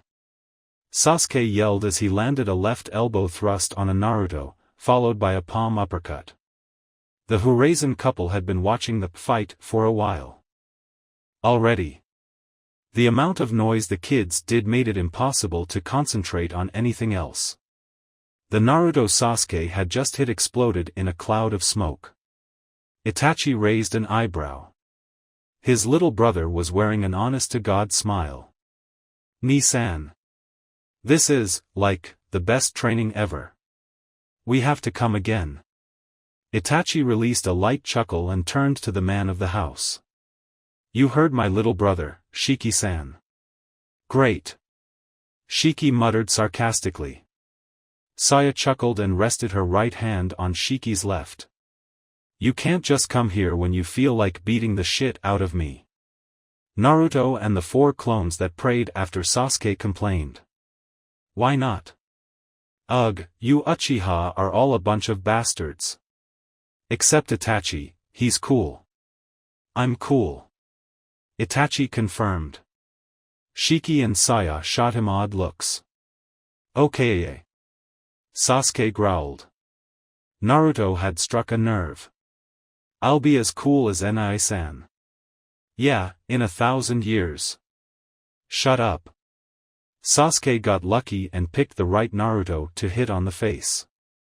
Naruto groaned and rolled on the grass, tasting the blood in his mouth before spitting it. Ah, the pretty little Uchiha doesn't like the truth. Shut up. Sasuke's expression softened and took a curious facet. How do you even know I'm pretty? You're blind. Naruto blinked. There was an odd silence before he and his clones laughed like crazy. Ahahaha, you're talking like a girl again. Pretty boy Sasuke-chan. Shut up. Sasuke was being quite repetitive. Mom says I'm pretty. He mumbled. Ah, whatever. All Uchiha are a bunch of pretty boys. Naruto laughed. Even Itachi, but he's cool. I'm cool. Yeah, we know already. Shut up and eat your Pocky. Itachi eyed the 2 Horizon for a moment before shrugging and turning his attention back to the heavenly sticks. Sasuke rushed towards the real Naruto, for the first time keeping his mouth shut. The blonde managed to track the sound of Sasuke's footsteps and leapt away when Sasuke got too close. After all, Naruto could perceive Sasuke's approach, but he couldn't tell when Sasuke used a punch or a kick or any other attack. Being blind sucks. I can't see.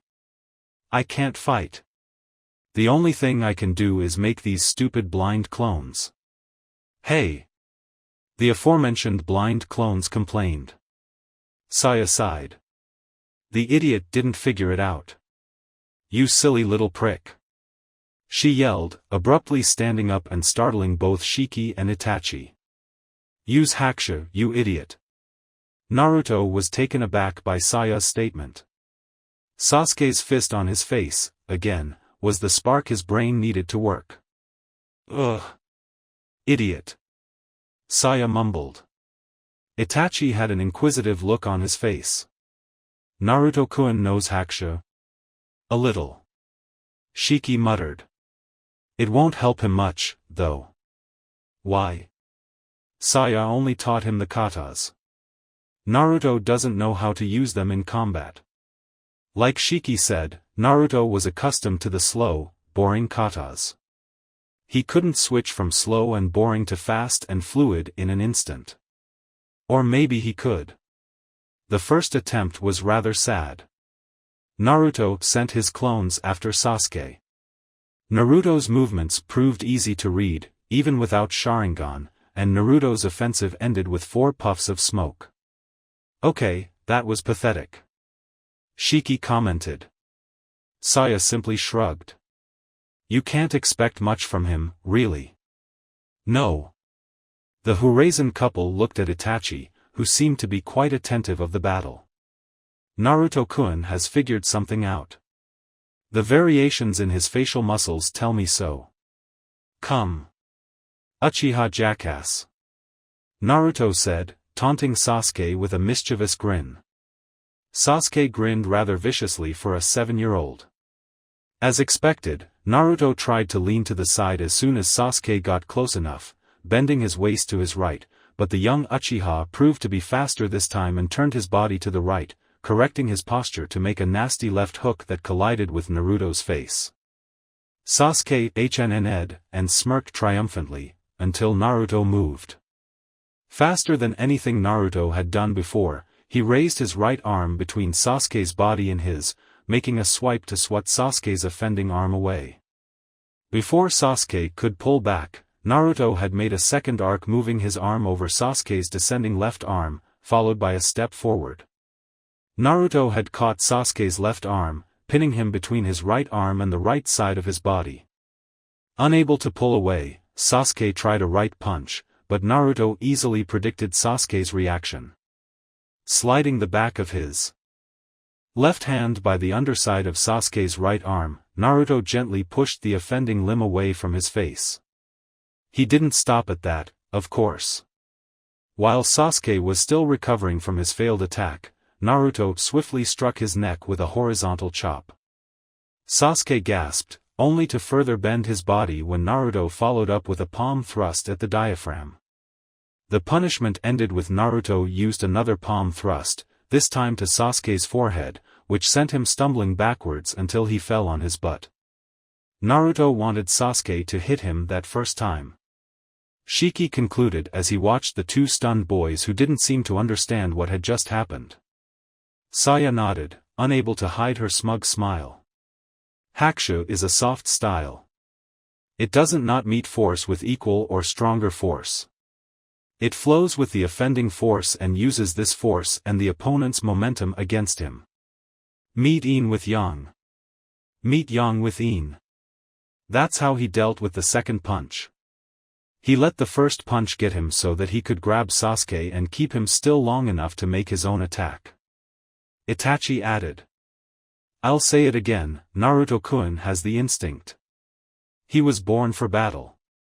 Needless to say, Itachi was giddy. He isn't the kind of person that shows such emotions, though. After the initial shock, came the complaints.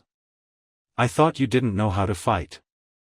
Naruto was as confused as Sasuke. I don't. Then what the hell was that, dobe? I don't know how I did that. You hit me. I can tell.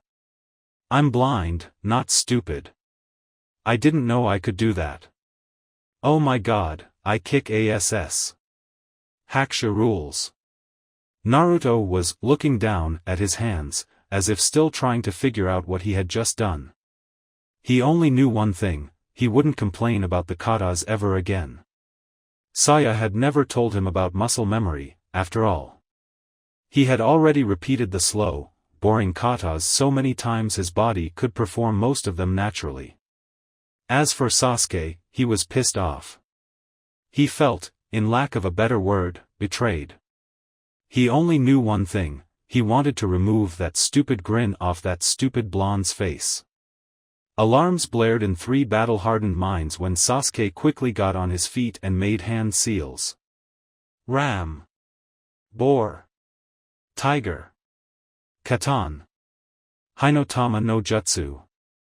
Wadash. Naruto was unable to say more before Sasuke fired a little ball of fire the size of a pebble out of his mouth.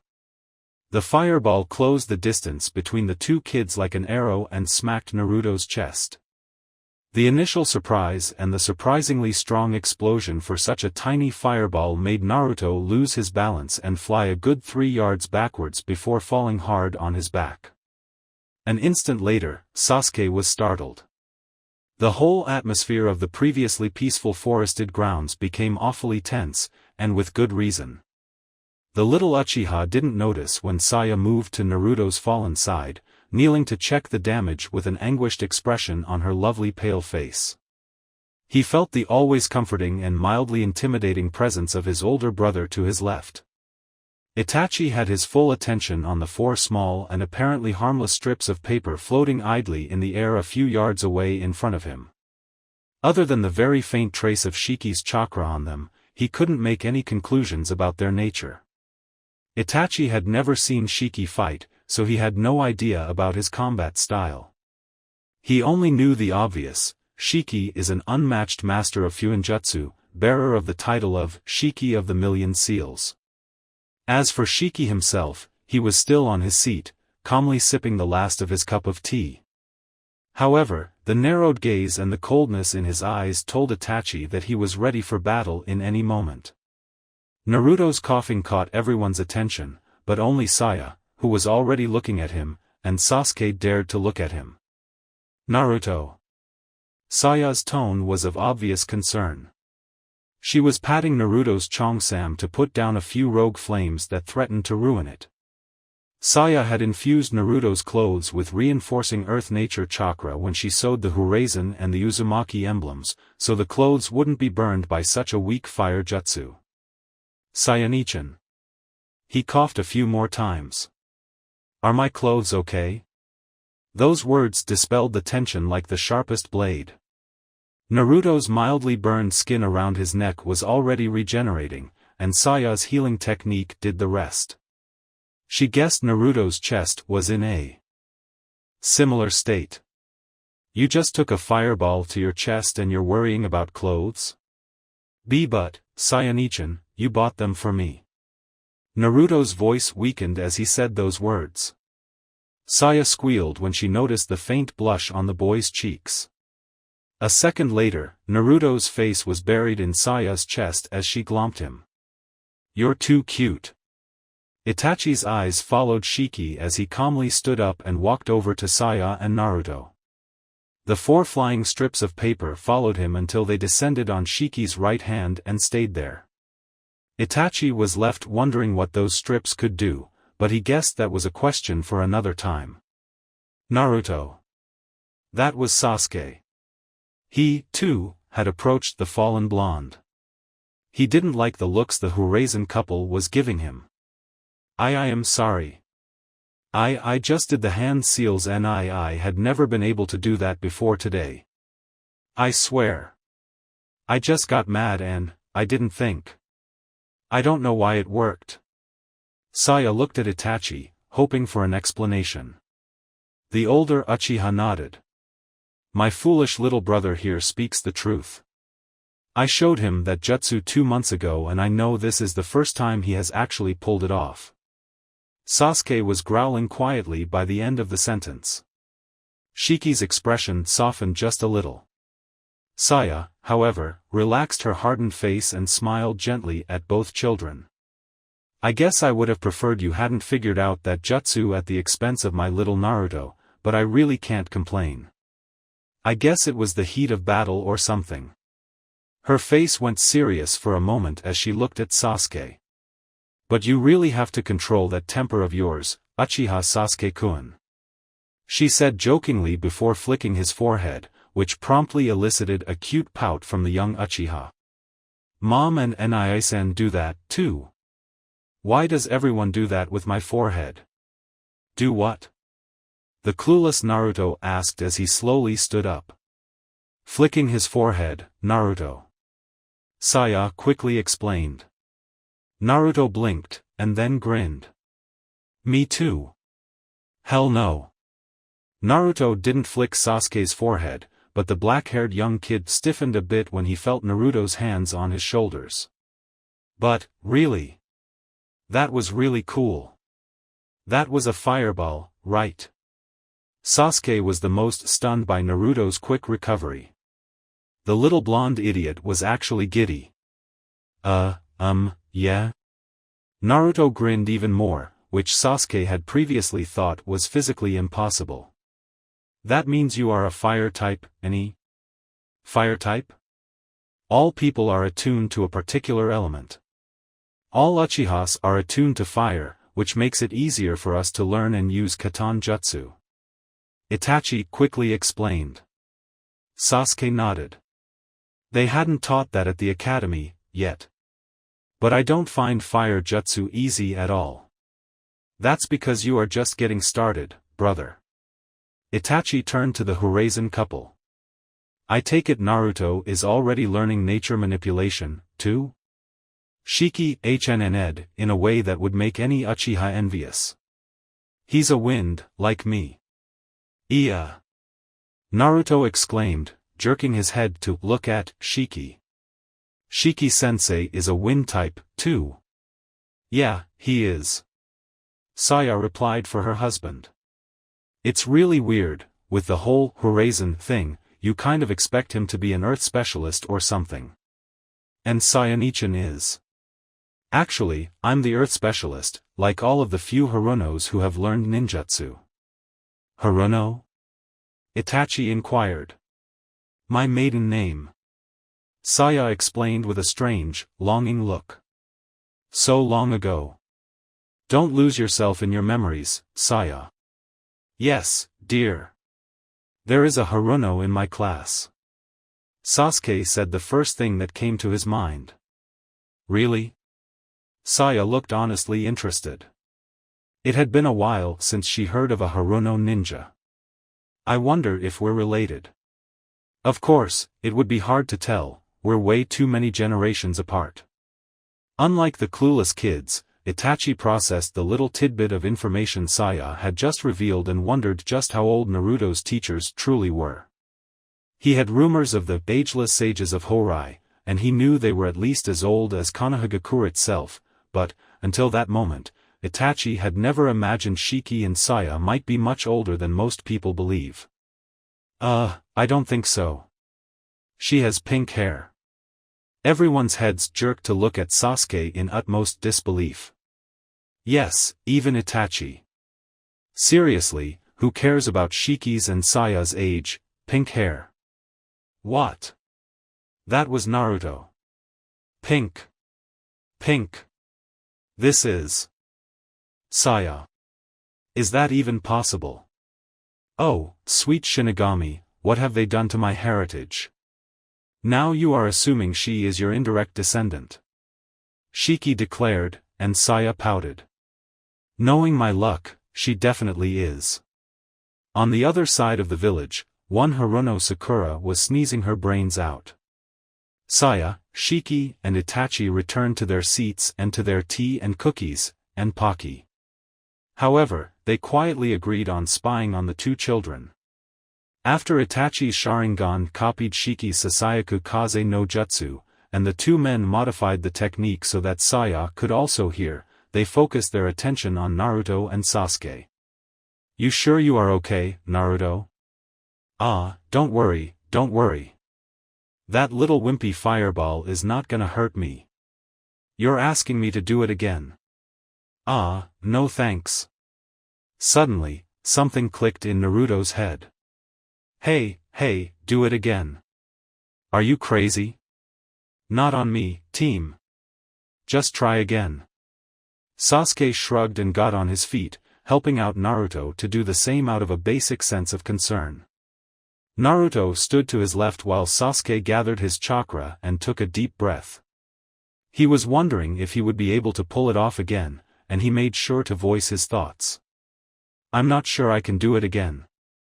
Hey, you did it because you were mad because I hit you, right? Want me to hit you again? What? Of course not, you idiot. Naruto grinned, and Sasuke realized what Naruto had just done. Idiot. You're welcome. Katan. Hinotama no Jutsu. Sasuke felt the warmth taking shape in his throat and quickly expelled at the same time he shaped it into a ball the size of a dango ball. Sasuke noticed Naruto making the dragon seal, and suddenly the tiny fireball grew 3 times its original size. However, as if grew, it obviously became unstable. Down! The Uchiha exclaimed, tackling Naruto down right before the sphere exploded into a spherical conflagration with a radius of at least 3 meters. Ugh, my ears hurt, my butt hurts, stupid Sasuke. What the hell did you do? Naruto. Surprisingly enough, this was Shiki. You put too much chakra and not enough control. Yeah, same old story. Naruto. Couldn't you tell me you were going to do whatever the hell you did? Shiki-sensei told me wind makes fire jutsu stronger, so I expelled some wind chakra to see what happened. See what happened? See what happened? We could have gotten hurt. I didn't know you were such a wimp. A frickin' fireball almost explodes in our faces. I bet it was a damn cool explosion. Naruto muttered a bit sad. He would have liked to see it. Well, it was kinda cool, yes. Naruto grinned stupidly and Sasuke felt his blood boil. But that's not the point. Once Sasuke had calmed down, Naruto shared with him his personal dilemma. I can only make stupid gusts of wind. I just can't control the flow at all. Nah, Sasuke, how do you do that fireball thingy anyway? The black-haired kid shrugged. Dunno, it's the way they say you make any jutsu. You know the steps, right? Shape chakra, channel chakra, visualize the effect, make hand seals, release jutsu. Control release jutsu, if applicable. Yeah, Shiki-sensei explained the whole thing. Naruto recited as if reading the grocery list. But I don't get it right. You only use the dragon seal. Shiki-sensei says it's the best for channeling wind chakra. Why don't you use more hand seals? Because it's not a jutsu. Why not? Naruto was about to open his mouth to answer when he made a very interesting discovery. I don't know. Naruto scratched his head trying to come up with an explanation, but there was simply none. It's the first exercise sensei has made me do with wind chakra, so I thought it was too basic to be a jutsu. Sasuke gave him a duh look. It doesn't seem that basic to me. Sasuke had a point. If even something like throwing a little fireball that explodes demands 2 hand seals, why should manipulating the flow of air be any simpler? Maybe that's it. Naruto exclaimed excitedly. Maybe I just need to find the correct hand seals. Good for you. Sasuke muttered matter-of-factly. Just how do you do that? Piece of cake, not really. Shiki had made it clear that he wouldn't teach Naruto many jutsu.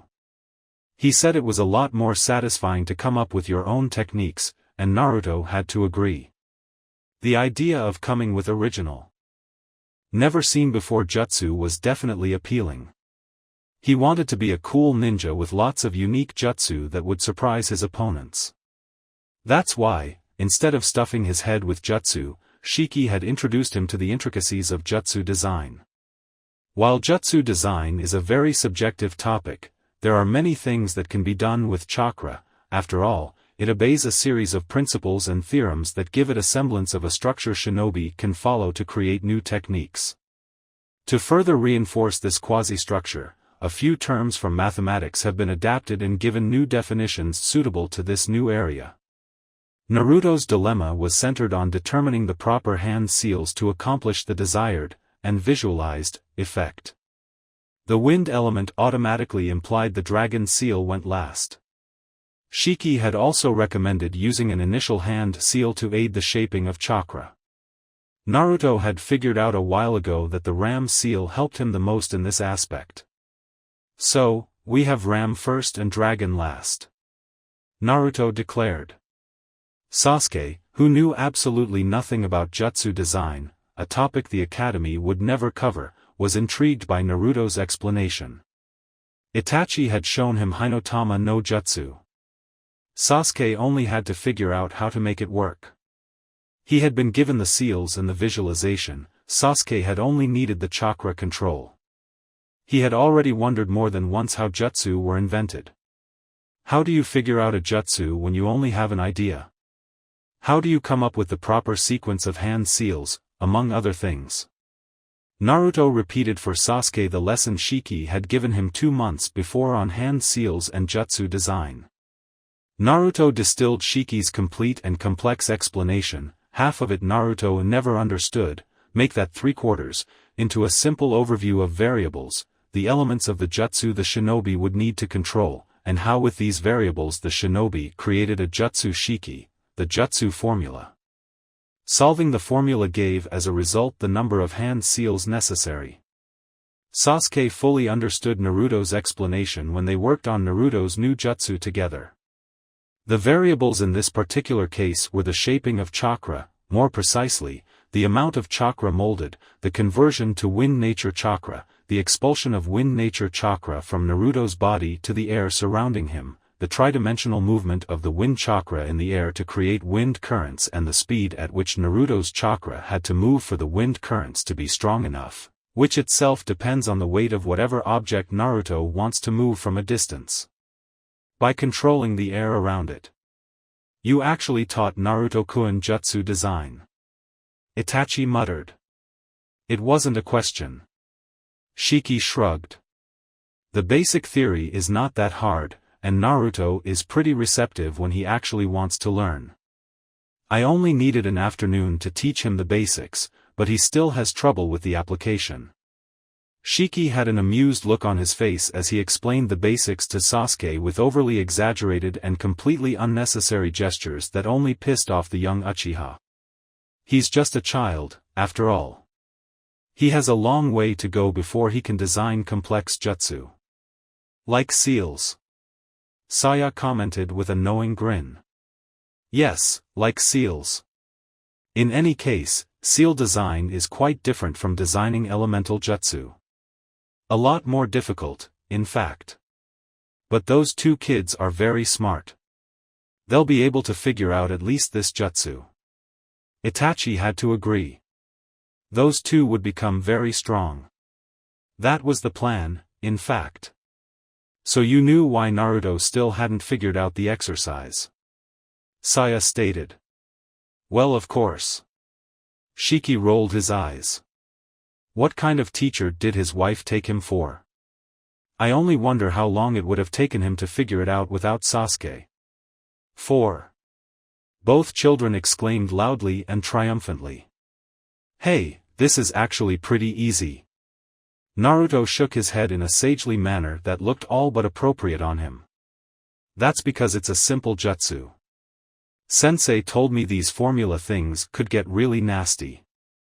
Gods, I hate math. While the mathematics involved in this particular jutsu were only additions and subtractions, and a very simple division near the end, it was plenty enough to challenge 2 7-year-olds. Especially when you take into account that jutsu design is more similar to algebra than to ordinary arithmetic. Fortunately, Sasuke was particularly gifted at mathematics. He was no Haruno Sakura, but he was good enough. Anyway, we already have 2 of those 4. We still have to figure out the 2 hand seals that go in the middle. How do we do that? Naruto crunched up his nose the way he always does when he's really thinking. How was it again? Sasuke blinked and a scroll impacted the side of Naruto's head. Ow! What the hell? Sasuke! Don't look at me. Sasuke tried to be the voice of reason before they ended up beating the shit out of each other again. Naruto looked more annoyed than angry. You know I know you're blind. It's a what's its name, figure of speech. Naruto's frown told Sasuke his words had reached empty ears. Forget it. He looked at the adults far to his right. Saya was waving at them with a cute smile on her face.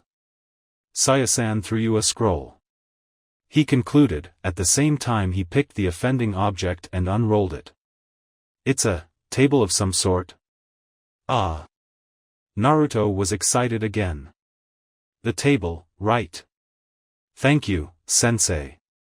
Naruto quickly showed Sasuke how to use the table for him, since he couldn't use it himself. The table had 5 columns, fire, water, lightning, earth, and wind.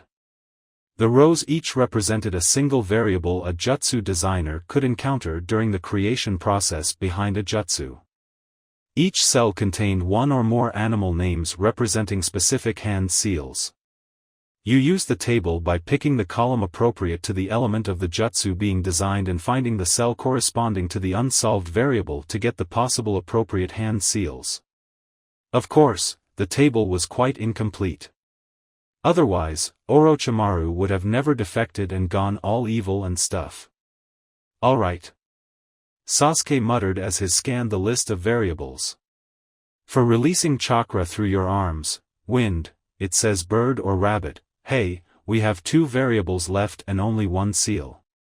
Naruto grinned and switched to his textbook recital voice.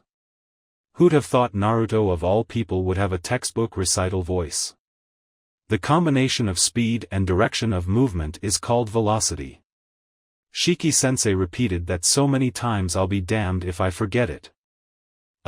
So I look for velocity. Why isn't this thing in order? Stupid thing, where is it? Geez, calm down, Sasuke. It took poor Sasuke 7 minutes to find the last variable. Why, it's here. But I checked this part, like, 3 times. Why didn't I see it before? Because you're an idiot.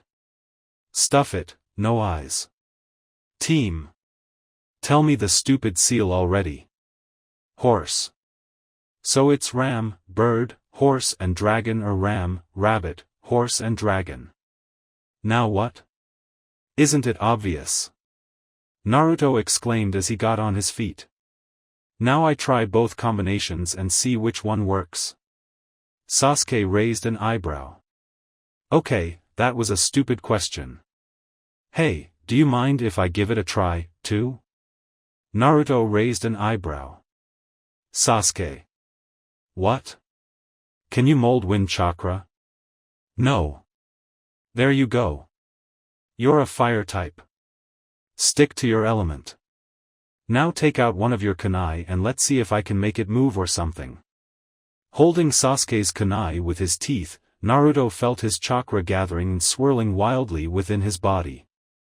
He gave the body circuit more than enough time to do its job, guiding his chakra so that it would flow in a more orderly fashion, before he redirected it to his arms. At this point, Naruto's seal-making speed was obviously faster than Sasuke's, and he showed it. However, Sasuke frowned when Naruto lowered his right arm and grabbed the kunai with his left hand. What happened? I haven't come up with a name. Sasuke and Saia face-faulted. While announcing the jutsu's name wasn't really necessary, it had long been proven that it helped with the visualization phase. Whatever. Sasuke muttered, allowing Naruto to do his thinking. Of course, Naruto's is particularly loud. I am supposed to be a badass ninja. Really? So it has to be a badass name. Gee, such genius. Something like, dunno, Hands of the Wind Master. That sounds kinda cool. Talk about an exaggerated name for such a lame jutsu. No. Gosh, my ears. Master is not enough. Something better. Like, Wind King. Dream on, Dobe. No. Wind Emperor. Do you even know the difference? No. Wind God. Naruto, you're crazy. Stop making fun of my thoughts. Oh, you were listening. Of course. You know, they aren't really thoughts if they can hear. You in Wind Country. Shut up. I have come up with a badass name for my first original jutsu. What's with you and that word, anyway? Naruto growled. Stop being so damn, Uchiha. Itachi shook his head, looking at his little brother with true pride in his eyes. He can't. It comes with the eyes. Ha. Shiki jumped off his seat, grinning like a madman. I knew it. Saya only sweat dropped. Dear Lord. Naruto and Sasuke wisely chose to ignore the adults' conversation. Okay, Dobe, do you think so we can get this over with? There was a long silence, which prolonged itself until Sasuke started to feel uncomfortable. He knew Naruto wasn't really staring at him, but still. What? Naruto grinned. The way he only does for his friends. Thanks. For the first time in his life, someone outside his immediate family made Sasuke feel embarrassed. Yeah, whatever. Naruto looked away from Sasuke as he bit the kunai one more time to have both hands free to make hand seals. Time to try out the first combination. Alright, let's do this. And if it doesn't work, I'll blame Sasuke and kick his ass. The youngest Uchiha shot daggers at the blonde. Shut up and do the stupid jutsu, you big dobe. Alright, how was it again OW? Timmy. Ram, bird, horse and dragon. You're gonna get it, Uchiha bastard. Futon. Fujin Tesabaki no Jutsu. Everyone, especially Sasuke, watched impressed how Naruto opened his mouth, releasing the kunai. The weapon remained perfectly still in the air. Very slowly, Naruto willed it to move away from his face. He could feel his chakra making an ample circle in front of him and, as if it were a solid body, his chakra's friction with the air made it move in the way he willed it to. Keeping his hands locked in the dragon seal, Naruto made the kunai fly to the left and to the right, up and down and at every direction he could think of. He couldn't see the kunai do all these things, but he could somehow feel its weight as it resisted the micro-winds his chakra created, and he felt it give in to his chakra's superior strength. It's really flying, isn't it? Yeah. Sasuke said a bit too softly. A part of him had doubted Naruto and all that jutsu design crap he had spouted. He had to admit he was impressed. His new friend had really invented a new jutsu. Ni. Shiki-sensei. Saia-nichan. Naruto called for his teacher's attention as he made the kunai make all kinds of crazy loops in the air. He was already figuring out how far he could make the kunai fly before his control over the jutsu began to slip away. We can see it, Naruto. Saya exclaimed, just as excited. Shiki calmly stood up and began to walk his way towards his student. Everyone watched quietly while the older man leaned close to Naruto and whispered something only Naruto could hear. Whatever it was Shiki said, Naruto apparently found it hilarious. Ahahaha. You rule, Shiki-sensei. Hey, Sasuke. Sasuke had a sinking feeling of impending doom. Why does he have to be so damn loud, anyway? What? Run. Sasuke only got the full meaning of that simple word when he noticed the kunai, which had stopped moving and floated still in midair a few yards to his left, pointing threateningly at his face. Wait, Naruto. Wah. Hey, that got too close. Hey. Wait, really? Saya eyed Itachi while the flying kunai and a laughing Naruto chased Sasuke all over the place. Aren't you going to stop them? Training. Itachi uttered before taking his 12th Pocky stick to his mouth. Strawberry. 2 days later, Shiki announced it was time for Naruto to learn air-based perception. He had spent the past 2 days using Fujin Tesabaki over and over, trying it with different objects to get a better grasp of how much chakra he needed according to the weight he wanted to manipulate. The continuous use of the jutsu also helped Naruto control it better so that he wouldn't need to devote so much concentration to it in a real combat situation. He had tried to maintain the jutsu without keeping his hands stuck in the dragon seal, with little success. He guessed he'd leave a few clones to work on that. It was time to move on to better things. Of course, before they even got started, Naruto asked the obvious question. How is wind manipulation gonna help me see things? Shiki had obviously been expecting it. That's a good question, and it has several answers, which I'll explain to you via examples. Make an inverse flow. Inverse flow was the way Shiki told Naruto he had to pull the wind towards him. Naruto had quickly figured out he could use Fujin Tesabaki to simply create wind currents around him, without the need of an object to manipulate. He just had to assume in his visualization that he was manipulating a weightless object. By adjusting this weight, Naruto could create stronger or weaker winds. Now, follow me. Naruto followed Shiki's voice. They could tell they were walking away from the house and towards the tree ocean that made most of the Horizon grounds. Notice anything unusual, Naruto? No, not really. Okay, stop. Right now, you must feel the wind hitting you from every direction, right? Yeah, that's what I'm doing, making the air come to me. Right, how about now? It only took the boy an instant to figure out what happened. I don't feel the wind in front of me. And why would that be, Naruto? Because you're standing right in front of me. Precisely. Two things cannot occupy the same place at the same time.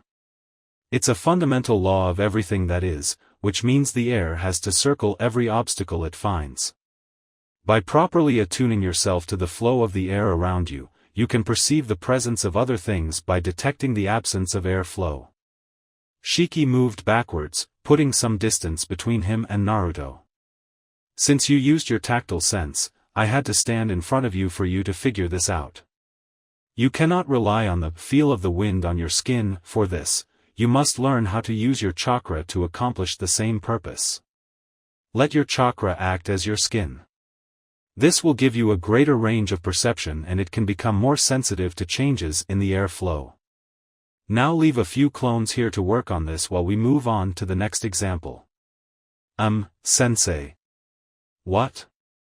Naruto told Shiki everything about his new jutsu's ability to give him an innate awareness of the wind he creates.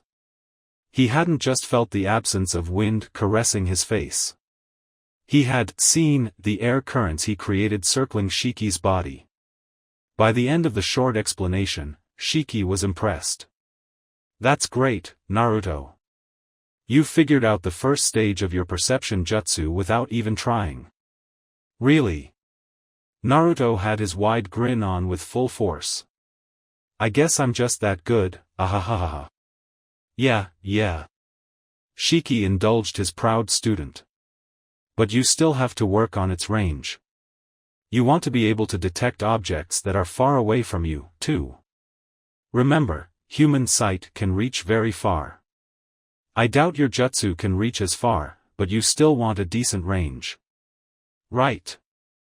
After making several clones and ordering them to spread around the forest and work to increase the range of their wind detection, the original Naruto and Shiki walked together to a different secluded forested area of the Horizon grounds. In the first stage of your wind perception training, which your clones are working on right now, you detect variances in wind velocity, which includes both wind speed and wind direction. Naruto completed. Good. Shiki ignored Naruto's and continued his explanation. This second stage is detecting vibrations. Shiki complimented Naruto's previous knowledge of sound imparted by Saia with a short lecture on echo. After that, he made an overview of what Naruto was supposed to do. In the first stage, your wind manipulation works as a second skin. I guess that, as part of your visualization, your brain begins to process information from your chakra the same way it processes information from your skin's pressure receptors. In easier terms, your brain thinks your wind chakra is your skin, or something like that.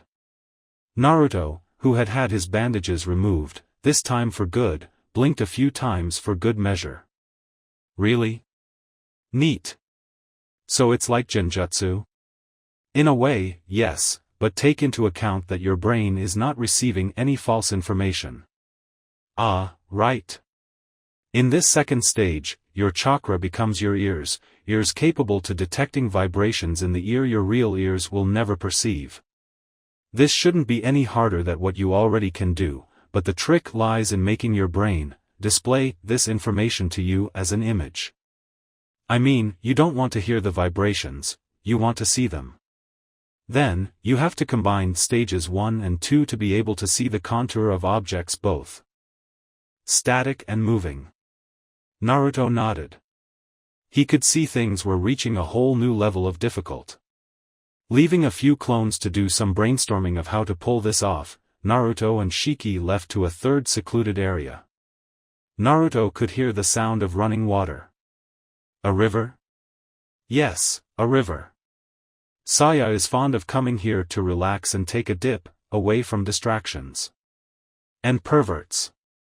I'm sure many would love to watch her skinny dipping, myself included, but that's the husband's right. The third stage is far more difficult than the previous two, Naruto. The other stages were velocity and vibration. The third stage is temperature. Naruto's frown told Shiki the boy didn't get it. Now, how do you explain thermodynamics to a 7-year-old? The answer is simple, you don't. Naruto, I think even you know every person emits heat. When you're emitting too much heat, you have a fever. The boy nodded. I've never had a fever, but I know about that, yeah. Shiki smiled. The boy probably never got sick in his life. Right. So, you might know that people check if they have fevers by placing a palm on their foreheads. Right. I saw a lady pressing her forehead against her little daughter's once. She was checking for a fever, right? Indeed. You see, Naruto, our skin has very tiny heat receptors, just like pressure receptors and pain receptors. These heat receptors allow us to distinguish cold things from hot things. You with me? Naruto nodded again. Good. So normally, we need to touch the object in question to know whether it's cold or hot or whatever, just like the example of the mother checking her daughter for a fever. Of course, if an object is hot or cold enough, we can tell even without touching it. So, Naruto. Every single object radiates heat, some more than others. There are even parts of the human body that are hotter than others. Since your chakra can be immensely more sensitive than your skin, the idea is to attune your chakra so that you can see heat. It is believed that some animals, like snakes, actually see heat in the way I want you to. So I'll be getting snake eyes? Kami, no. One snake fetishist is enough. That was a very bad joke, Naruto. Now, come on, get to work. This is something that no one, as far as I know, has ever tried before, which means you are on your own. I can help you with advice and I can try to answer your questions, but I can't tell you how to do it, because I can't do it either. When, and if, you manage to combine the 3 stages, you'll a truly original jutsu, and a very difficult one. Of course, Shiki wasn't mentioning the 4th and final stage, which would be a whole new level of impossible. Or so he thought. Naruto was a little intimidated by the whole thing. The heat perception thing was just way over his head, but his boundless determination was there to aid him one more time. Ha! I'll get this done in no time. I certainly hope so. Good luck, kid. Thank you for watching. I hope you enjoyed it. Make sure to like and subscribe, and don't forget to share this video with your friends. Guys, make sure to help the author by visiting the link in the description. This is Fox Sage, and I'm signing off.